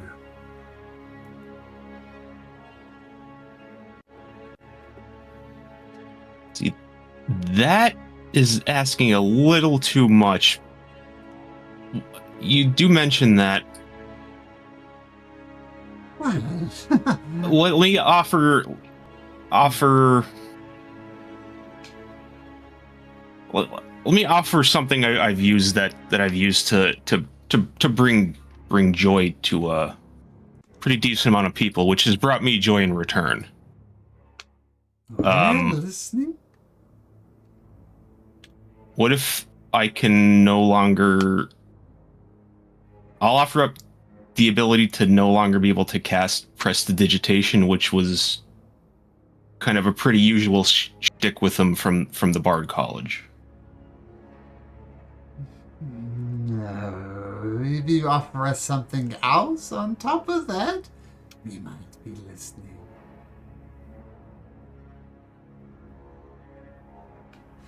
How about you give up your precious little spell? It'll make you just a little bit sicker. A little bit less healthy. If you give us that, we have a deal. Prestidigitation and some little bit of your health. How about that? We would accept that. I agree to that. You may pass. So, Shol, I lose 2 points of Constitution, which is going to have effect on your hit points, of course. And don't cast prestidigitation again. Now, I will say these aren't permanent, but they are long-term. So you're going to have those things for a while. So just make a note of them. They will come back eventually, but not for a while. Okay. Okay. Okay, and you pass through, and what you see on the other side is, I'll tell you once everybody's passed through the tree. So you can all don't need to explain it. And if you wouldn't mind leaving and sending Pinky through, that would be great. All right. Cool.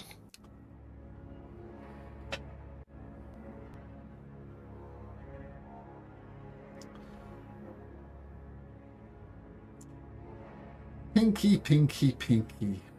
Here we did you go through this with Zig? Yep.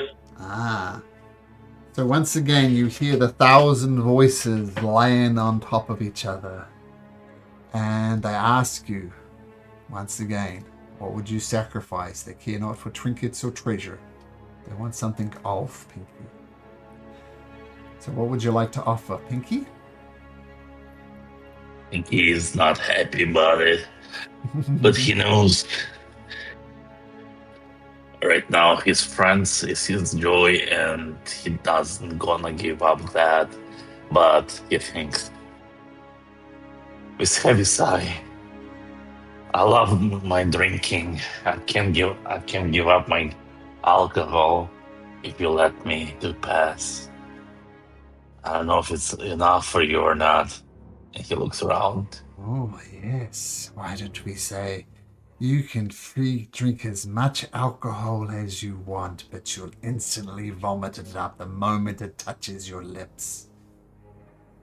And we know that alcohol is sometimes cause a bit of a constitutional. So you give up your alcohol, we're going through withdrawal symptoms, you'll feel sick, but you'll have no relief from it. Mechanically, -2 constitution and no alcohol. Okay, that works. Okay. Poor Pinky. Or Pinky.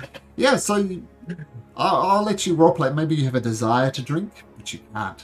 So hence I think so. hence the -2 Yeah. constitution. Mm-hmm.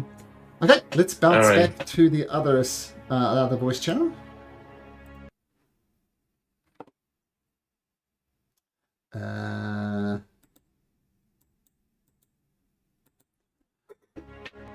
All right. Is everybody here? Yep. Yep. Yep. Okay, cool. And I'll put my camera on this time. Okay. So you pass through to the other side of the tree. And the first thing you notice, well, actually, everybody make a wisdom saving throw for me, please. Right off the bat, a wisdom saving throw.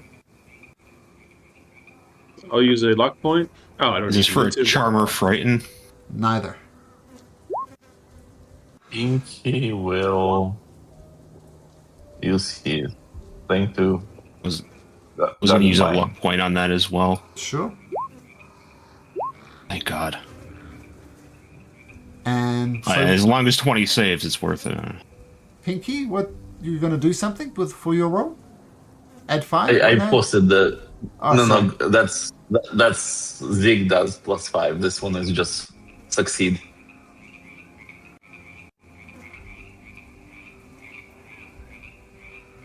It's automatically succeed. Okay, cool. So, Hill, remember that path you took? Remember those oaks, and there was something about a topiary and a gorilla and some pathway or something? A minute ago, you're confident you could retrace your steps and come back this way. Like if you're back in Aglarion, you'd say, "Oh, I know how to get to the hag tree," but that knowledge vanishes from your mind. You have no idea how you would get back to this point. Skim, natural 20 will succeed, so you do remember like the stride of the elders and how to traverse there and how to get to the hag tree, but it just vanishes from your mind, Joel. You have no idea. Fortunately, you have friends that made the save, so that's good. And what you see is... Just make sure I got this set up right.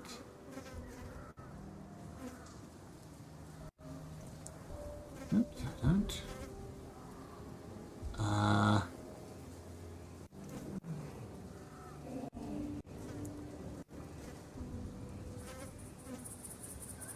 Oh, sorry. Flapping around again. I had this set up before. So, while I'm sorting this out, you see the hag tree that you traversed through, but this time the hag tree is significantly different. Before it's kind of really mild spiritual stuff like dream catches, chimes and stuff. On the other side of the tree, as you pass through it, it is a lot more disturbing. You see flailed skin flapping on the breeze of the tree. You see babies hanging from their feet, very obviously dead, very obviously rotting, dangling from the trees as well. You see fey creatures like dryads, satyrs, and the like nailed to the tree. It is quite disturbing. And you open your eyes and look wide, and you find yourself in an horrific landscape. Let you take a moment to take in the view.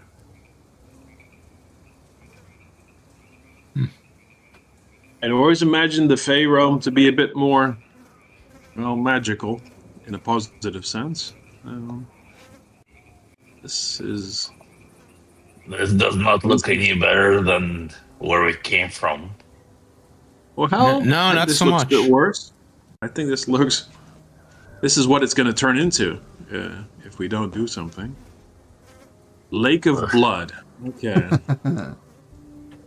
Well. So what you land right on the southern edge of the Blightwoods. I mean, you got a choice to go. Well, you've got a choice to go anywhere you like. But as far as the Blightwoods is concerned, oops. It looks as if it could have been a beautiful forest at one point. But the beauty of the forest has turned dismal and diseased. As you further explore the Blightwoods, it's dotted with the ruins of once magnificent buildings just given to decay. And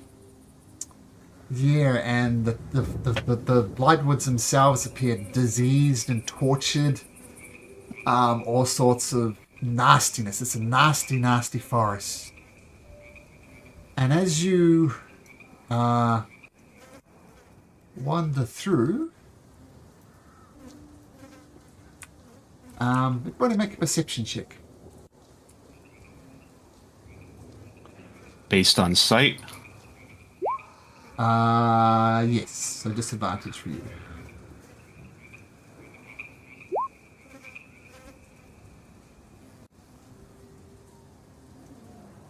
Okay.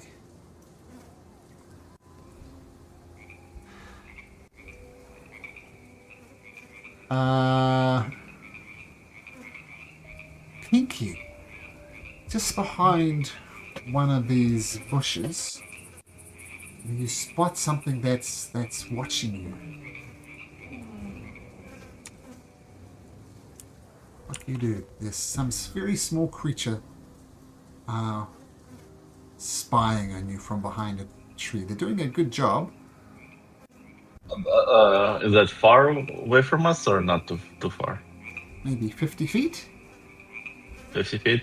So then Pinky quietly says to his party, without like trying to even look like he's talking to them, looking somewhere, like he keeps looking around. Somebody watching us. And I kind of like slightly lean my head towards the direction where it is. I'm gonna try to catch it unless you think I should let it be. Maybe when we get a little bit closer, if we need to, we can. What does it look like? I don't know. I can't see. I only have one eye. Yeah. All right. Let's pretend that we're walking just nearby, but to get close to it, and then I'll just look at it. So, well, it's about 3 foot tall. It's a short, sort of halfling kind of sized. Not saying it's a halfling, but that sort of size. yeah. Well, so here, what I would suggest is maybe don't immediately attack the local populace. You know, like we're kind of the weirdos here right now. You know what I mean? We don't want to already just start. You know, maybe it might know what the hag tree is, and they've Ape guy's been saying bad people have come in through here, so they might be wary. So Pinky walks. Just keep your eyes out. That's all I'm saying. Okay, all right. So Pinky walks kind of like he's doing some stuff around, and he approaches to be within 30 feet of that creature. Yep. And then I'll just use my Cloud Giant Chant to teleport right on top of it and say, "Hello, you're Get watching away from me! us." No, it's just no. So I'm harmless. Leave me alone. I'm just making sure you're with the hands out there. I know you are. No. You see this little guy appear. He looks like a child, and as I said, he's about 3 feet tall.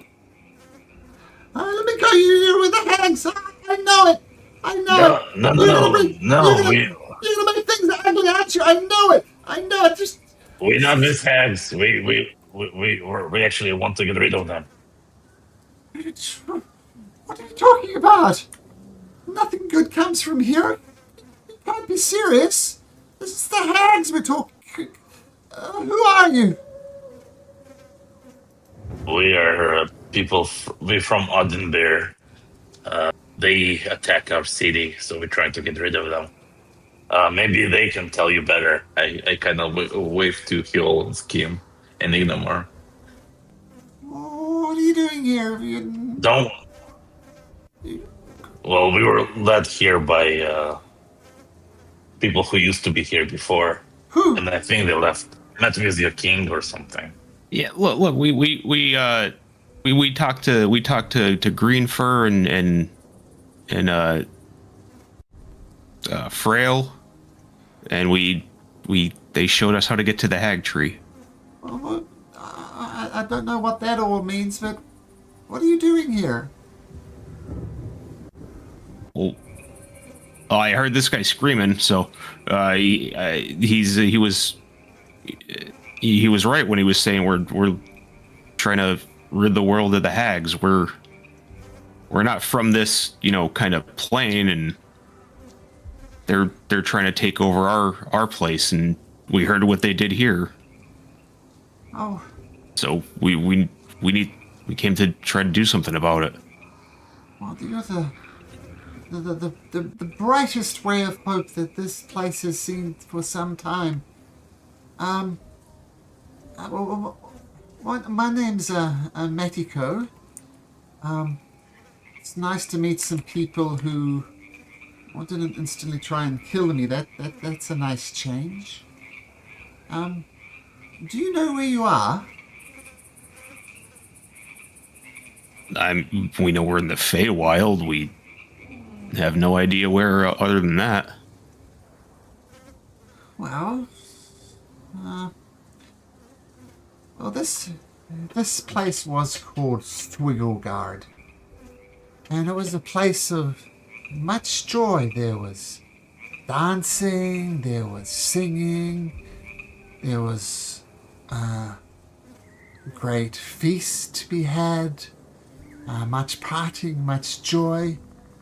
And we all ruled under King Desmag. He was the satyr lord of this realm. How many of you heard of King Desmag? We have. What do you know of King Desmag?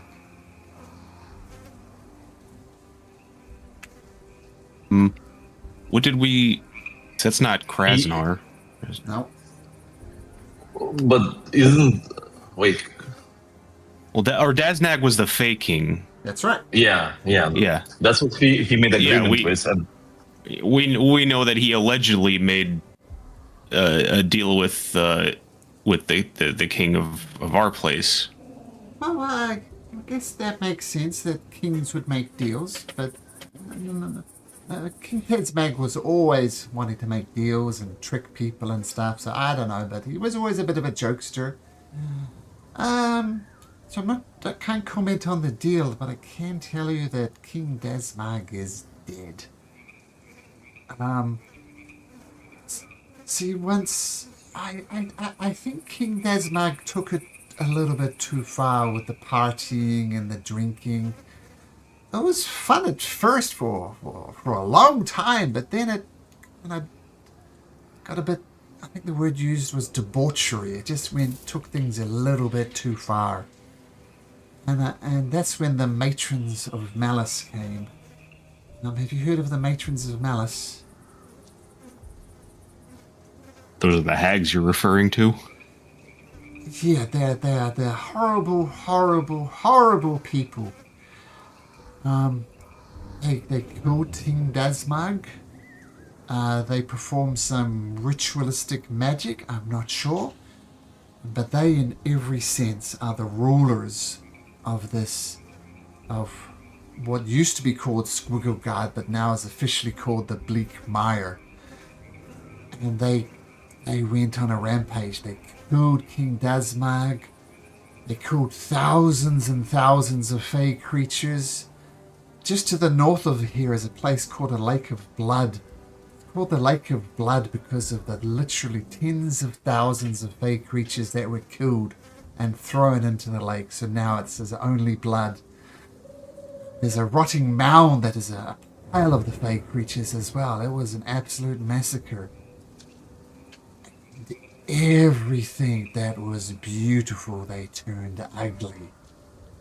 The pools we used to bathe in are now fetid swamps. The Blightwoods is now a rotting forest when it once was vibrant. The Bogs of Rot was a beautiful location. Now it's just sticky swamp, and it just goes on and on and on.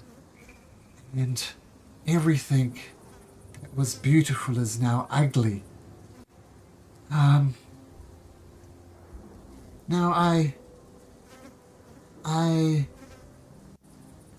what's I gonna say?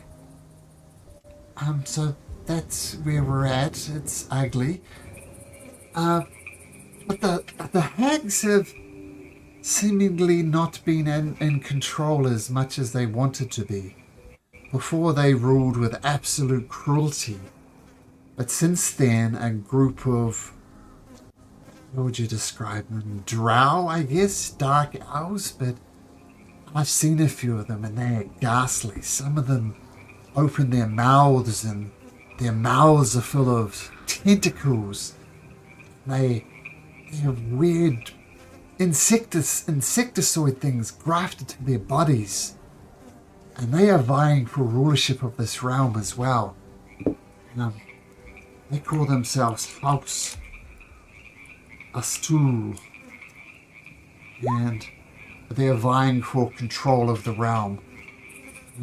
I don't know much about them, but I know that they're trying to control the realm. Technically, The hags still rule it, but House's Tool is doing their darndest with their terrible, terrible creatures. I have more to tell you, but I know this is probably a lot for you. Do you have any questions? Where does the prince fit into all this? The prince? Yeah. I know of no prince, sorry. Who's the one we fought on the dragon? That was the... Yeah. Or was Prince, that... yeah. No? Prince, yes, man. Prince Krasner Is was there the And he was he the one who was supposed to be in charge of these? Was this the group he was supposed to be in charge of, or was it a different?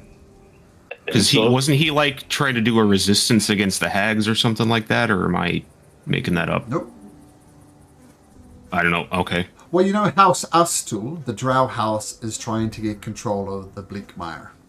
Like, by the rules Right. of the Fey realm, the hags still rule it. There's some type of ritual they need to go through, which Medico tells you, but they haven't done it yet. So there's a power play here, I guess, between those loyal to the hags Okay. and those loyal to House Astul. But he has no idea who Prince Krasner is. Okay. Prince That was a Krasner- player being confused. Then Yul wouldn't have said that. Okay. Oh, good clarification. Yeah. Is there anyone you think we should meet that might be able to help? Are there like any kind of resistance groups or anything like that? Well, these lands are difficult to traverse. There are people loyal to the hags. There are people loyal to House Astul. And there's those who still dream of a better day when King Dazmag was a ruler. Of course, King Dazmag is dead, so he won't rule again. But I think there are two people who might be able to help. The first is an old druid called Tolgi. And Tolgi has survived much longer than anybody has. He lives in a grove in the Blightwoods. Now, he's a fountain of knowledge. I mean, House Astul is trying to rule. Before that, it was King Dazmag who ruled. And before King Dazmag was an evil vampiric creature called Feral Mirren. And before that, the dragons ruled this place. And the only person who I know who survived all those ages of this Fey realm is Old Tolgi. So if you're looking for history, go to Old Tolgi. Someone else who might be able to help is someone called Tipper. And I'll just show you Tipper's tree on the map. Now Tipper, he's a bit of a jokester, but he's managed to avoid the worst of the hags, so he's cunning and he's clever. His tree moves around, so look in the Twisted Forest for Tipper. But if you find his tree, put up with his pranks and he might be able to help you as well. The Old Togi and Tipper would be useful allies. Is there any other questions before I go on?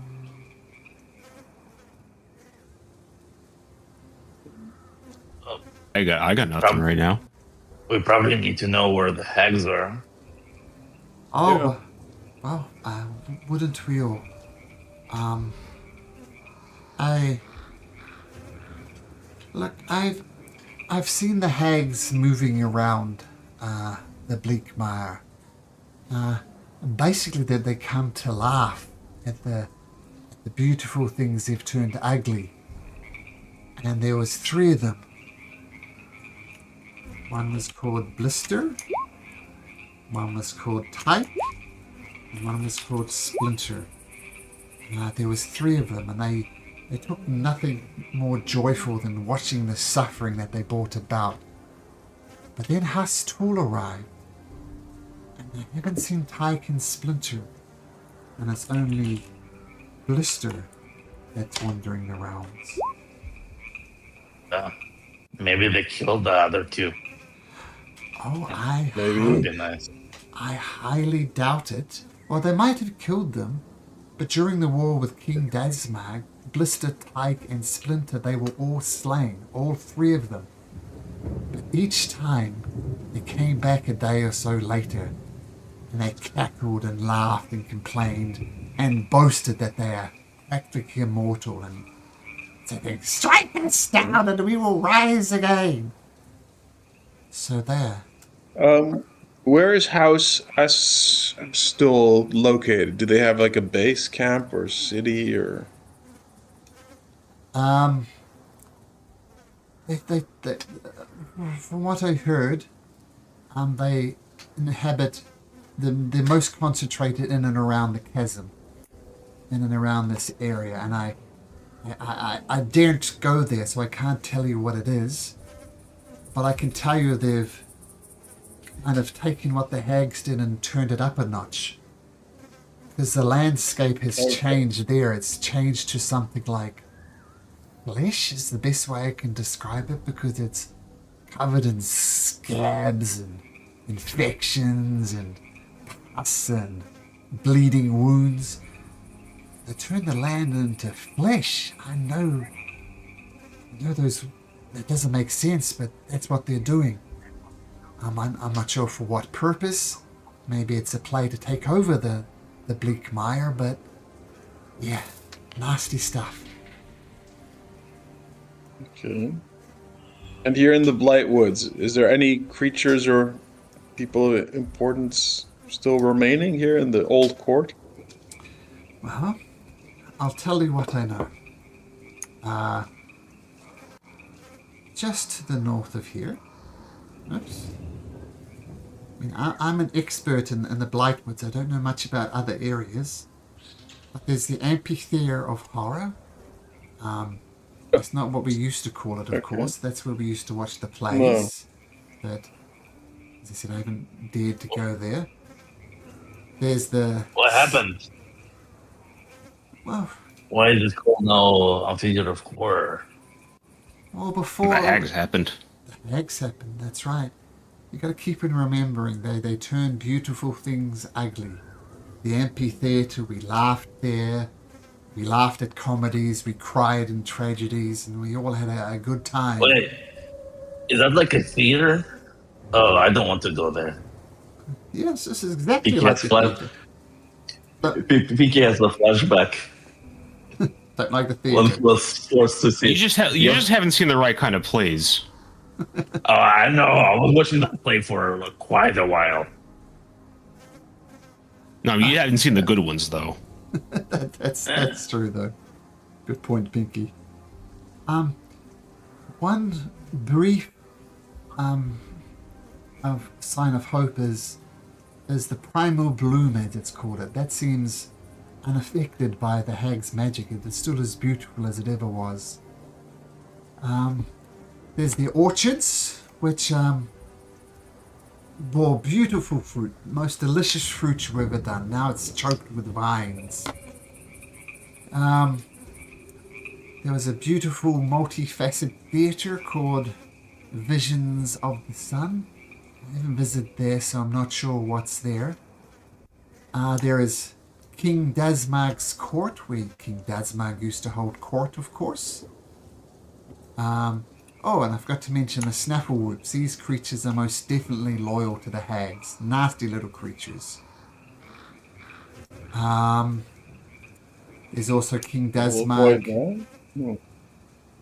King Dazmag Feast Hall, which we used to, drink and be merry. Now, King Dazmag was a king, and sad to say, but like kings before him, he liked the ladies, and he had a harem, I believe, a harem of concubines, and he kept his most beautiful wives, I guess would be the word, in the court of Amber. That was their place to stay. There's the village of Perfidy. which is they're loyal to the hag as well. And of course we had a winery, had vineyards, we had stables where we used to ride massive goats. And during the winter we would bathe in the pool of starlight, take our winters in the winter court. Okay. Are there any I'm sorry. Continue. No. You had a question. Are any of his wives still alive? I don't King's know. wives. I don't know, but Okay. I definitely suggest going to the Court of Amber. I mean, Yeah, I've been yeah, hiding out here for a while. I'm not sure how things have changed. Alright. I can definitely guide you to these places, but I don't know what's happening. Now, when did the hags get here? Because I'm curious. Because there was the king from the let's say when the expedition arrived here.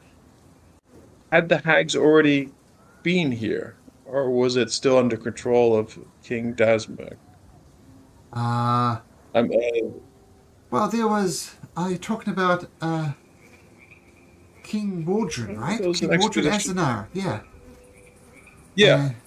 I met them when they came in, and I spoke with Master Eden for a little bit. That they got the blessings of King Dasmag, so yeah, everything was normal. And then Okay. something about horrible events had transpired. Somebody died that they didn't expect to die. But that was maybe 100 years ago. Okay, but that all occurred very much under King Dasmag's, Yeah, and the witches came later after that. yeah, Okay. that's right. Okay. All right. Okay. I have no more questions, I think. One thing that might you strike as odd, Prince Krasna died 16 years ago, and according to Medico, the king visited 100 years ago. Yeah. That's. Can we do an insight check to see how truthful? Because we're just lapping everything up from this little guy. But Sure, you can do an I insight can check. do with a luck point. Sure. With a luck point, I'll do an insight. So that's a 20. He Let's seems see. he seems like an innocent soul caught up in a nightmare. You believe every word he says. Okay. All right. Yes, there's a time lapse going on or something. Skim would have no idea if that's normal or not. You said a time lapse. Well, in our world, it's 16 years ago, and for you, it's 100 years ago. So Oh, wow. that's Time works weird in the Feywild.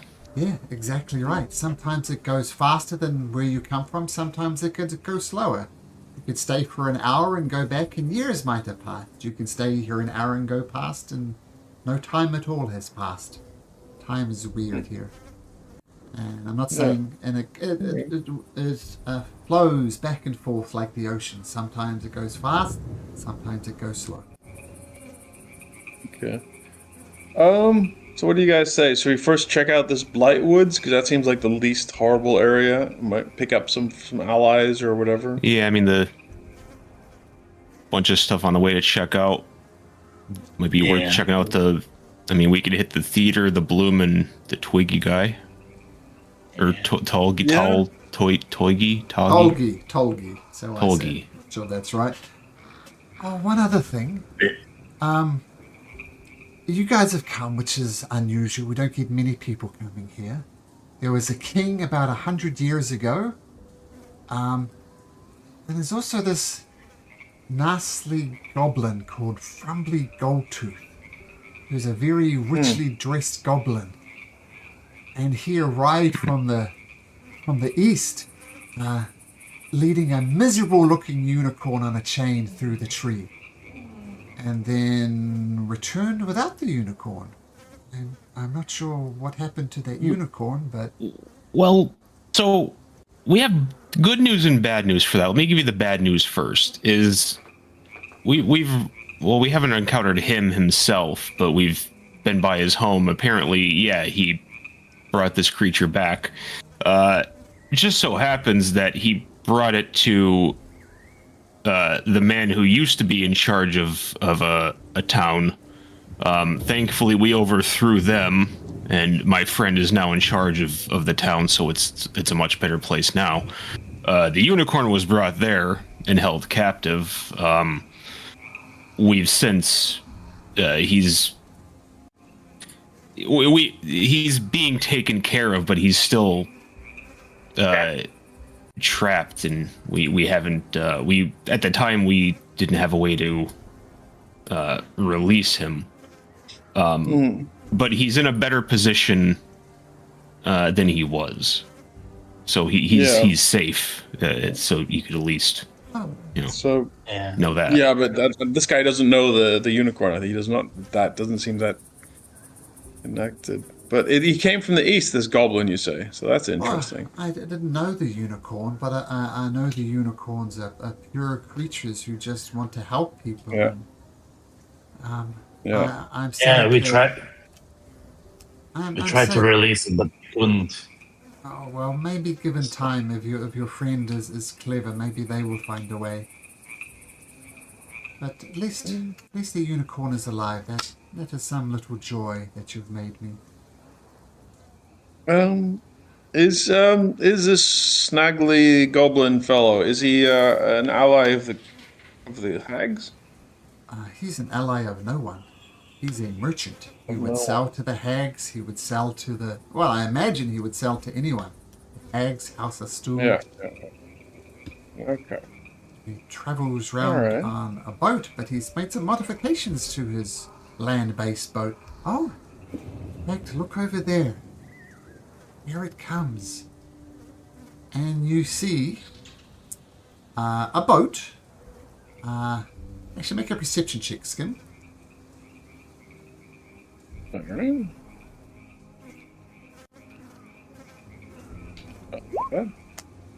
Okay, so this boat is on wheels as it rumbles towards you. On the front of the boat, there is a masthead, like which you normally put things like mermaids. But it appears... Actually, why don't I show you?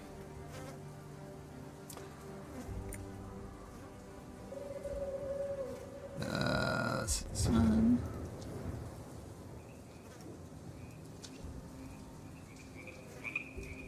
Nope.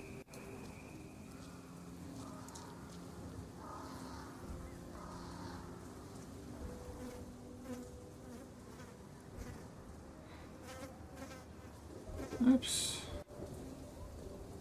This one.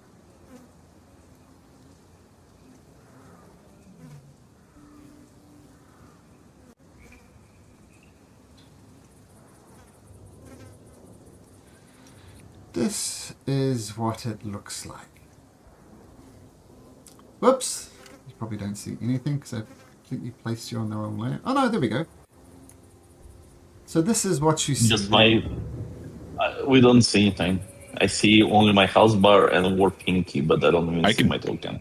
I could see it. I see everything black. Oh, Wait a minute. Let me fix that for you. Oof. yep. Now I can see. So you see this, boat on wheels, and this it's this creature who appears to be wooden, pulling along the ship. And Skim, it's going to whisper you something. Alright.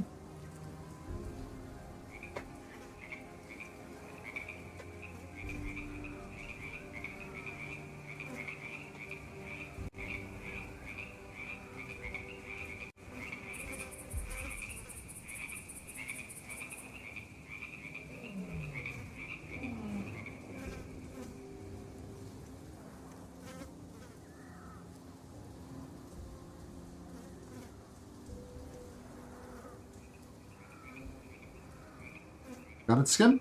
Okay. Yeah. All right. That's interesting.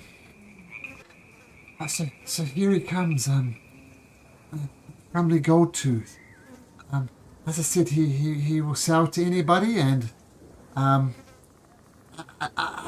don't like him, but he does have magical items and stuff like that for sale.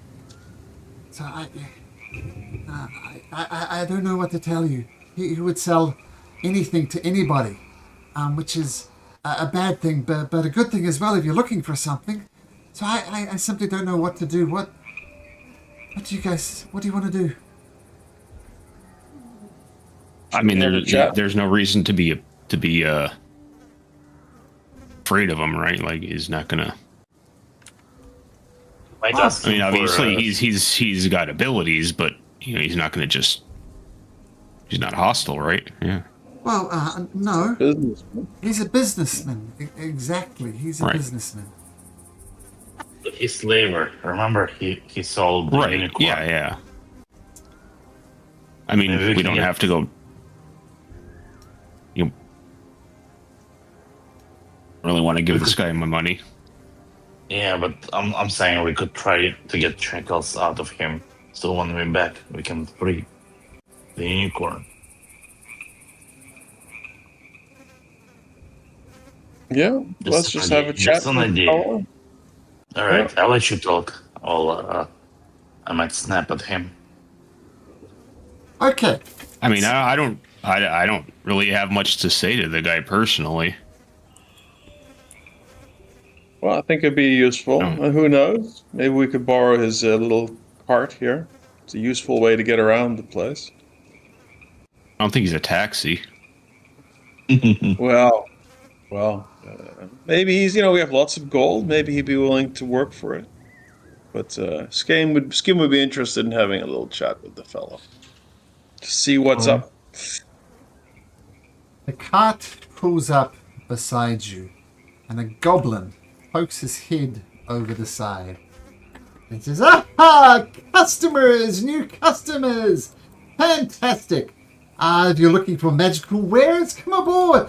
And Matico, it's an absolute pleasure to see you again." Matico just glares at him. "Anyway, come aboard, let's talk. Come on, no harm in talking, no charge for talking. Let's have a talk." Do you get on board? All right. Skim will hop on board. What about the rest of you? Follow. All aboard? I'll follow. Yeah. Medico gets on reluctantly. And we'll just move you up onto there.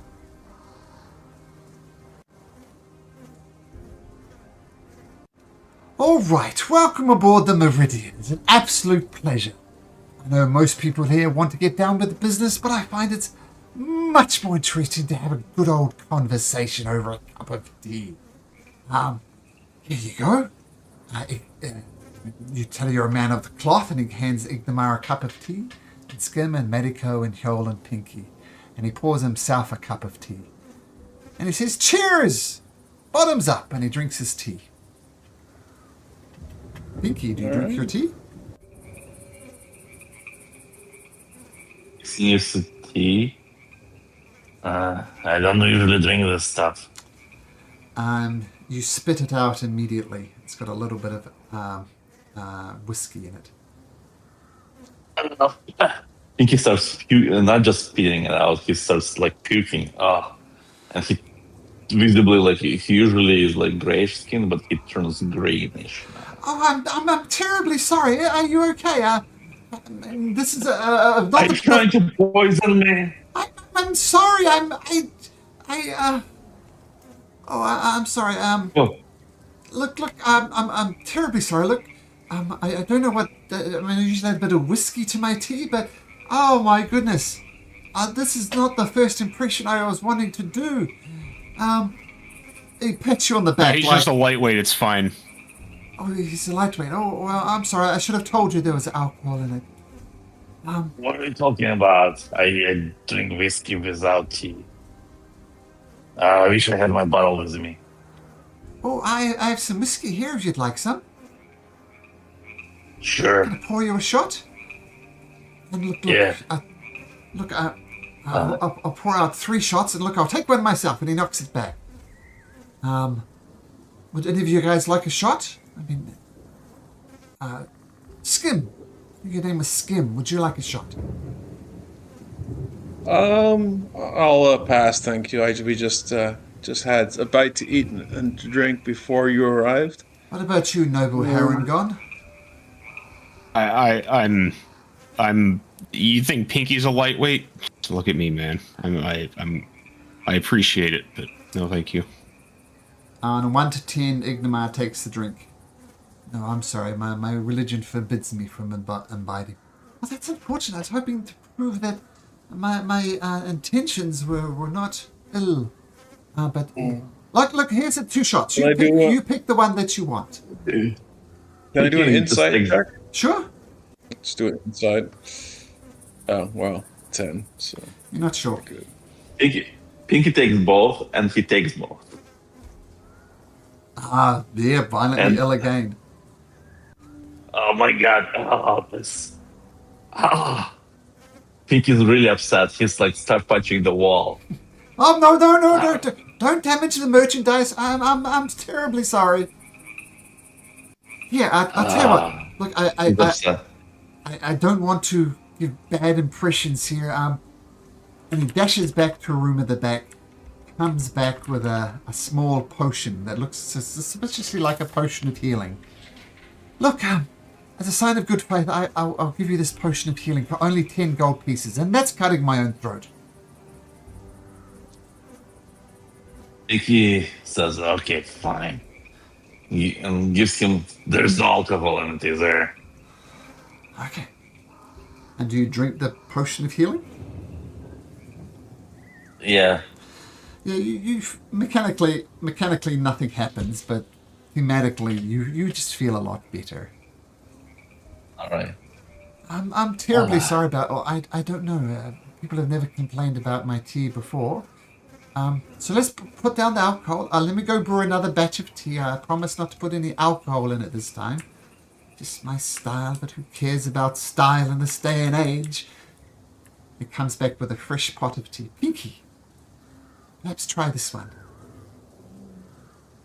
Pinky slowly takes a sip of that tea. Tastes like tea. It's quite a nice tea. Skim? Pinky lets out a big sigh and starts sipping the tea. You try the tea. Skim will accept it, but he won't drink it. But he'll be sort of forever sort of stirring it with his spoon Sure. and smiling politely. Sure. Try the tea. Try the tea. I say Ignomar tries the tea as well. And everybody except for Skim, please make me a wisdom saving throw. Constitution saving throw. Use luck.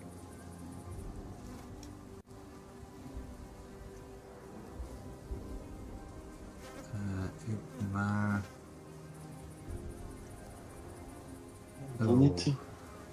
Did I roll for Ignomar? No, there we go.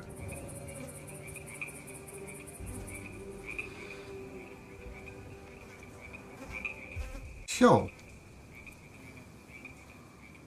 Is there a place in Hjoll's past, or maybe some place he's dreamed of being? If you could be anywhere in the world at the moment, let's assume that the curse has ended. What's a good memory that Hjoll could go back to that brought him joy and happiness? Where would he be?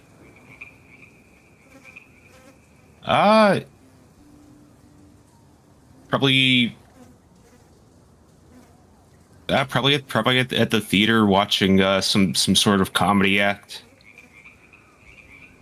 The scene around you, from this bleak swamp, disgusting things, turns quite pleasant. And you look out, you look across to the other side, like where Pinky is, and across there's a massive theater. There's people you knew growing up around the bards. Everybody's there, and they're putting on a performance of your favorite play, and it's quite a pleasant experience. It's nice. You know it's not real. It can't be real, but seems Frumley Goldtooth has given you something nice, which is a vision of something that you enjoy. Ignomar, he explains a similar scene. I'm not sure what Ignomar would, but it explains a perfectly good memory. I'm sorry, Pinky, was yours a 26 or a 14? It was a 26, right? Because you used luck. 26, yeah. No, 26, I think Philly was using luck, no? Why do you have two constitution yeah, saving throws? I see Pinky. I was trying to see something, so I accidentally rolled twice. So it's But the 26. first one was right. Well, you don't see Jack. Okay. You see a stinky swamp. Anyway, hope you enjoyed the tea. I hope that was more to your palate, Pinky. My apologies. As I said, it's not the type of thing that I do intend to do when there's money involved. So, tell me, is there any magical items that you wish or desire? Old Frumley Goldtooth could make them for you. Make magic items? Yeah, it's my speciality. Okay.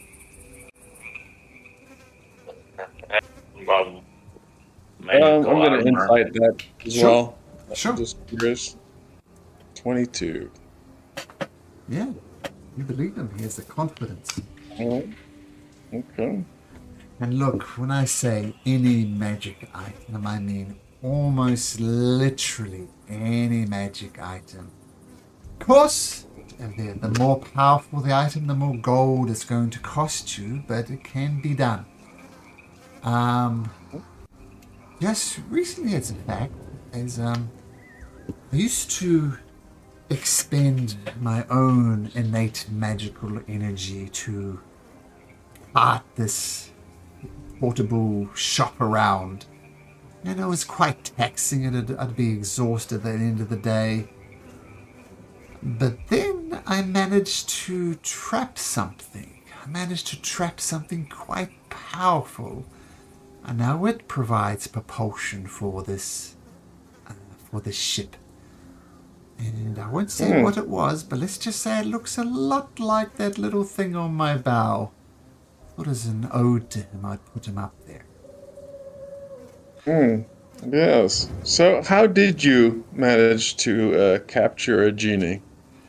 Oh, that information is quite expensive, if we put it that way. Can't divulge all my secrets. But I'm not a dabbler in secrets. I'm a dabbler in merchandise. What can I get for you? Okay. So how much to uncapture the genie in question, or djinn, should I say? Oh, why would I want to do that? As I said, it was quite taxing, and now it's propelling me along. Okay. Well, I'm very partial to djinn, let's say. And I don't like to see any of those kind in slavery. So I'm actually going to ask you, for the benefit of business, to release him. Oh, well, I'm always open to a deal. As I said, it's very useful to me. Make me an offer. I'm a businessman at the end of the day. Make me an offer.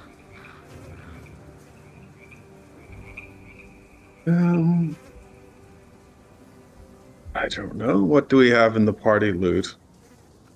On a completely unrelated subject matter from anything we've been talking about, you guys remember the conversation we had like a minute before we walked into this thing? Yeah. Keep that in mind.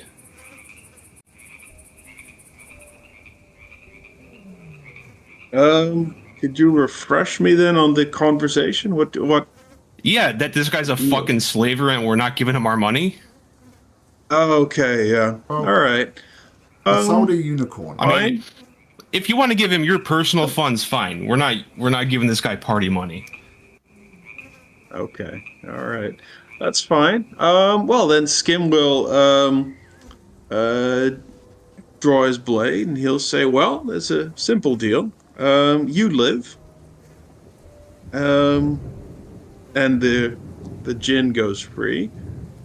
Or you die and the djinn goes free. Well, this is quite unexpected. Yes, I'm afraid, you see, this is a family matter, and blood is thicker than gold. Well, you can threaten me with violence if you like. Only I know how the Jinn will go free, so kill me if you want. Say goodbye to whatever. You said a family matter? I'm not sure what that means. But kill me if you want. I mean, what, I've got 5 against 1. What could I possibly do? But the Jinn will remain trapped. Why don't you put down the sword and we make a deal? Let's see. I'll use a luck point to do insight. Sure. And what are you inciting? Exactly. If he let's see. So the Jinn is still trapped to the ship or whatever. Remember, he said this was if- representation of the Jinn, but not the Jinn itself. He said he did it as a tribute to it. So this is just wood. Yeah, okay, but if he is really the only person, I mean, there must be like if we just there's, or if some other powerful creature could do the same. So you're asking whether he did it himself, or whether we? Well, if he did it, but I mean, the thing is, like, okay, let's say he runs him through now, okay, and then the Jinn will still be trapped. Okay, fine, but then later on we can maybe get someone else to free him. Well, maybe that's not an insight though. That's Okay, speculation. because he's saying, I'm the only one, so he's like, okay, are you really? Is that? Well, okay. For that okay. insight, he says, you think, there could be others, but that he have to be extremely powerful because it's literally a Jinn. Okay. So, but he's. Well. Yeah. So you can run me through with your sword if you like. Then is it your brother, your father? I don't know. You said it was a family matter. The information would die with me. So put down your sword and make me an offer. Will you be willing to die and not to give it? No. I'd rather not. Skim doesn't believe him really. So Skim's going to run him through. Okay. Oh. Like, well, your choice is made. Okay, cool. Well, let's. This would be a good place to end it. All right. And we're rolling for initiative. And we should have Ignomar back next week, so that would be good because Raymond knows how to play Ignomar better than Malcolm does. So there we go. All right, so pick it up next week, gentlemen, and we'll be back to 4 again. And hopefully Willow can join us in the hopefully not too distant future. I'll send him a quick message, see how he's doing.